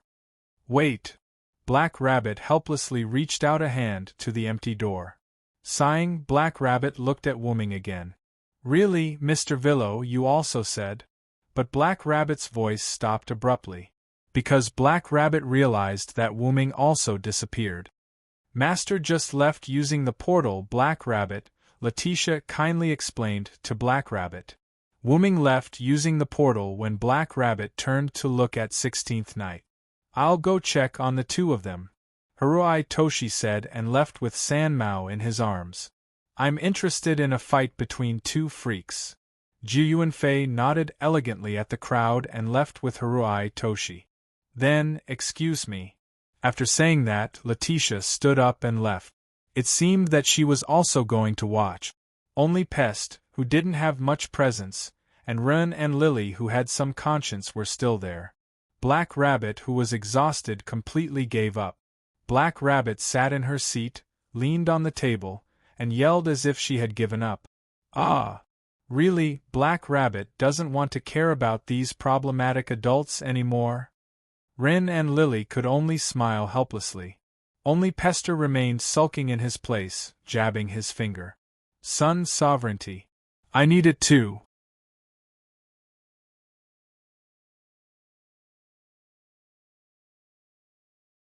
Chapter 842. 16th Knights and Wu-Ming walked side by side in the no-name corridor. Although the two were about to duel, Wu-Ming and 16th Knights were companions after all. Naturally, they would not destroy their friendship because of a mere duel. Speaking of which, have you figured out the other party's goal? 16th Knights asked as he walked with his hands in his pocket. 16th Knights was not talking about Galji's own goal, but the goal of the person behind Galji. It seems like they want Galji and the others to unlock the seal of the final trial. However, the key items are our flag and the sun's sovereignty. Their plot has basically been destroyed. After all, the key items had been traded by Wu-Ming. Because the other party's plan had been destroyed, Wu-Ming did not go into detail in the meeting just now. Putting aside the sovereignty of the sun, the flag of No Name was unique. After the flag returned to No Name, stealing the flag would no longer work. The only way to obtain it again was through transfer, trade, or a gift competition. However, the first two were impossible.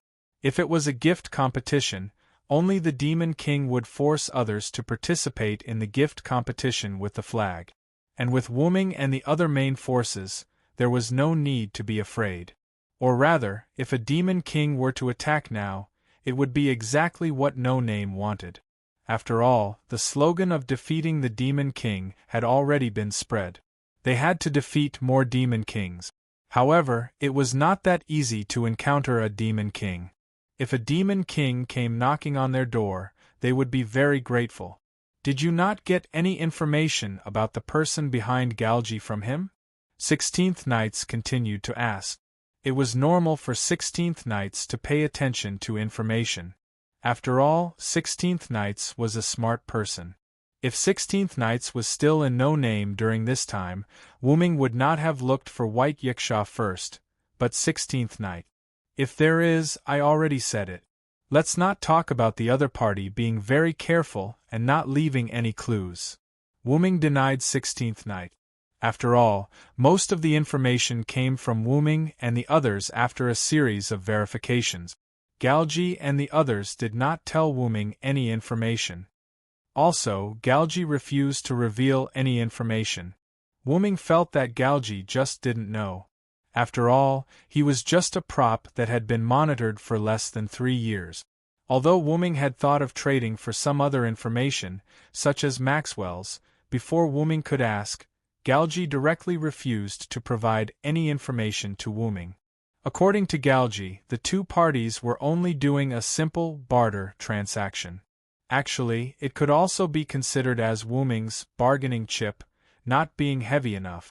Ling and Aurora exchanged for the no-name flag Letitia's divinity, the sovereignty of the Ophiuchus constellation, and the sovereignty of the Leo constellations Sunday. Regardless of the quantity, just based on the value, Wu Ming had already gained a huge advantage. Galji, on the other hand, probably wanted to regain some face and indirectly refused to provide Wu Ming with the information. Don't you just want a simple transaction? Then let's just make a simple deal. One hand for the money and the other for the goods. No money? Then I don't have any goods here either. Thank you for your patronage. Wu Ming was quite dissatisfied with this, but thinking that he could get the no-name flag back this time, Galji's little tricks were nothing. What Wu Ming didn't know was that every gift that Galji gave Wu Ming was something that he had previously planned or had practical abilities. But just because he saw Wu Ming, he was forced to give all these gifts to Wu Ming. It could be said that Wu Ming had skinned a layer of his skin. If Wu Ming knew the bitterness in Galji's heart, he would only think that Galji reaped what he sowed. After all, a layer of skin could be considered Wu Ming giving Galji a small punishment for attacking the box and attacking no name. In short, it's all over. 16 Knights took the opportunity to take it. What we need to pay attention to now is fighting. Fighting. Seems like you've been waiting for this for a long time. Wu Ming couldn't help but smile. This time, 16th Knights was probably going to vent all the dissatisfaction that he had been holding in since the last fight. Then, Wu Ming suggested, "Let's fight in my fixed barrier. You can do whatever you want there." The Colosseum from last time. 16 Knights was naturally talking about the 6th floor of Nazalik, where the two-headed dragon army was trapped at the fire dragon birth ceremony. "Let's not go there this time. Let's go somewhere else," Wu Ming said. Golden ripples appeared around him, and the twisted golden staff with the 7-headed dragon coiled around it automatically floated out. Grabbing it, Wu Ming tapped the ground with the tip of the staff. Wave-like ripples spread out and surrounded Wu Ming and 16 Knight. The next second, the two disappeared. Just as they turned the corner, Komodo Asaka and Harui Biao looked at each other in confusion.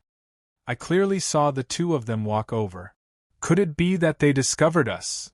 Master and 16 Knights went into Master's fixed barrier, Letitia explained as she walked out from behind them. As Wu Ming's dependent, Letitia could sense Wu Ming's location. That Colosseum? Komodo Asaka naturally remembered how Wu Ming brought them to another space during the fire dragon birth ceremony. "Letitia, can't you bring us in?" Harui Biao asked as if he was asking for help. However, Letitia shook her head. "Unfortunately, that's an ability brought by Master's grace. I can't interfere." "So, we can only wait until the two of them finish fighting?" Komodo Asaka sighed helplessly. Staff of Ains Wu Ming, the 8th floor of the fixed barrier.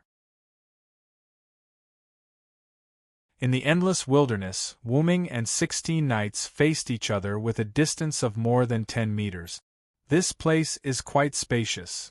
16 Knights was quite satisfied. There were no plants, animals, and even the ground was dead. They could do whatever they wanted. This is the fixed barrier of the staff of Ains Wu Ming. Some are suitable for fighting, while some are suitable for resting. Wu Ming said as he put the staff of Ains Wu Ming into the golden ripple that opened up again. Then, Wu Ming snapped his fingers and activated the advanced tool creation ability. A huge hourglass suddenly appeared in the sky. "Use this as a timer." Wu Ming looked at 16 Knight. However, 16 Knights didn't care. "It doesn't matter. Let's start." 16 Knights showed a very happy smile to Wu Ming.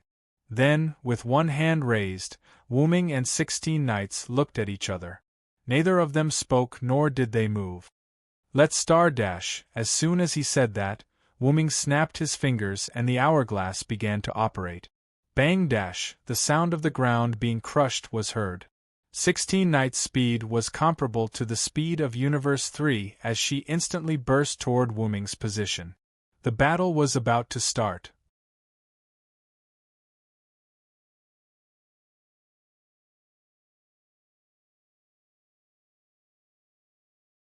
Chapter 843. Boom!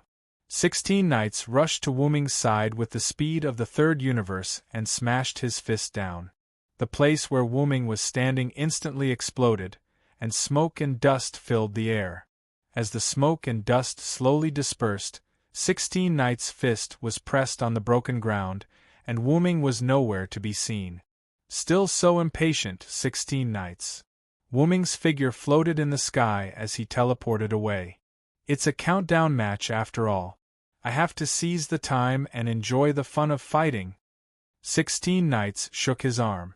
Because he was a bit agitated, he used a bit more strength to smash the ground. Wuming, who was floating in the sky with psychokinesis, released his power of the will completely and spread it to the ground that 16 knights had punched. Although the ground didn't seem to be broken that badly, and only the surface cracked, Wuming could see through his power of the will that a crack went deep into the ground. Wuming began to wonder if 16 knights would break through this place. The staff of Anziergen's enchantment was connected to the 10 underground floors of Nazalik. It didn't mean that Wuming could only use it on the 8th floor and not the other floors. With 16 knights' fist, if he really wanted to break through this place, Wuming wouldn't have any doubts. Of course, if Wuming kept supplying mana to maintain the enchantment could still be repaired if it wasn't broken through in one go. Just like now. The ground under 16 knights' feet seemed to have gone back in time as it slowly returned to its original state. Can this place repair itself? That's not fun. 16 knights was a bit dissatisfied. Why? Things that are broken automatically repair themselves. That's not fun at all. It turned out that 16 knights was a problematic child, and he was the violent type. Then I won't let it repair itself. It'll save my mana. That's what you wanted. Wuming smiled helplessly. Wuming immediately stopped supplying mana to the enchantment to repair itself. That's more like it. 16th Knights laughed wantonly as he bent his knees and jumped. A large scale of cracks appeared on the ground as 16th Knights rushed into the sky. Unable to fly, he could only rely on this method to attack Wuming. Without any fancy moves, 16 Knights' weapon was just his fist. Facing 16 Knights, Wuming responded with the same method of attack, punching. The two unadorned fists collided with each other, causing the entire atmosphere to tremble. Visible shockwaves spread out in all directions with their fists as the dividing line. Boom! After a short stalemate, the two separated. Because 16th Knights was a human, just a slightly special human, he naturally couldn't overcome the gravity of the ground.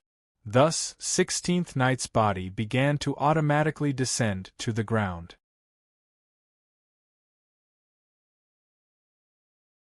Wuming, on the other hand, couldn't help but go a little higher due to the inertia from the exchange of blows with 16 Knights. Being able to fly is indeed a good thing, 16th Knights, who was kneeling on one knee, teased Wuming. I didn't think of using this to take advantage of you. Because 16th Knights was so aggressive, Wuming subconsciously used the teleportation door to go to the sky. Wuming finished speaking and landed on the ground. Both of them suffered some damage from the exchange of blows, but Wuming's injury was more serious. Shaking his numb right hand, Wuming smiled helplessly. Sure enough, in terms of explosive power, you have the upper hand. If Wuming didn't have the advantage of being in the air, Wuming would be the first to retreat. However, compared to Wuming, who came to the ground to fight with 16th Knights, 16th Knights didn't have the idea of being waterproof. I won't go easy on you. 16th Knights pretended to rush over again. I don't need you to go easy on me either. Wuming swung his fist and met 16th Knight's second punch. Boom! Just like before, the ground was split by the shockwave. At the same time, the ground couldn't withstand the impact of the two and shattered, sending rocks flying everywhere. However, this time, the ground didn't recover. On the contrary, a large number of rocks that flew into the sky fell and buried the two of them. Crash! Wuming released his magic and bounced the rocks away. He wasn't hurt at all. What a convenient ability! 16th Knights, who crawled out of the rocks, said enviously. Although he wasn't hurt, 16th Knights, who didn't have the ability to release energy, was in a sorry state. I have many abilities. Moreover, this is just a simple way to release energy. Wuming smiled and didn't mind. Is that so?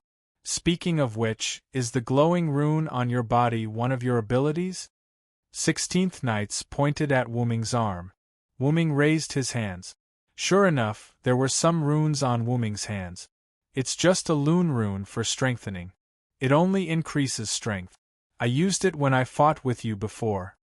With the strengthening of the lune rune, Wuming wouldn't be at a disadvantage when fighting with 16th Knights. I didn't pay attention at the time. Forget it, it doesn't matter. It's just a strengthening rune. Watch me break it. 16th Knights said and rushed over again. Come and try. Wuming responded with his fist. The battle was still ongoing. Just as Wuming said before that he wouldn't take advantage of 16th Knights, Wuming didn't use any fancy abilities. He just fought with 16th Knights using his fist. Although their attacks were blocked by each other's fists, it was still a response to 16th Knight's request. 16th Knights also used his fists to fight with Wuming. Or rather, he simply didn't have any other abilities. However, 16th Knights didn't need any other abilities.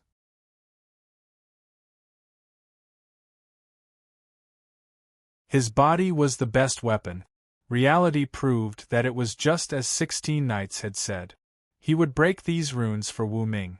Breaking the lune rune wasn't a joke. However, every time Wuming's lune rune was broken, Wuming would immediately use telekinesis to inscribe a new lune rune on his body. Gradually, the entire 8th layer of the wilderness was affected by the battle between the two.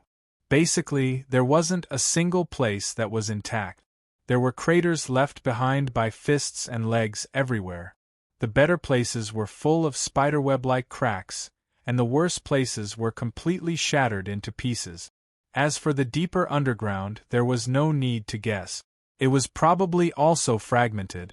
Because Wuming cut off the supply of mana to repair the enchantment, the shattered ground of the 8th layer didn't automatically repair itself. Gradually, the 8th layer couldn't hold on any longer. Ka, ka, ka. The sound of something heavy breaking entered their ears.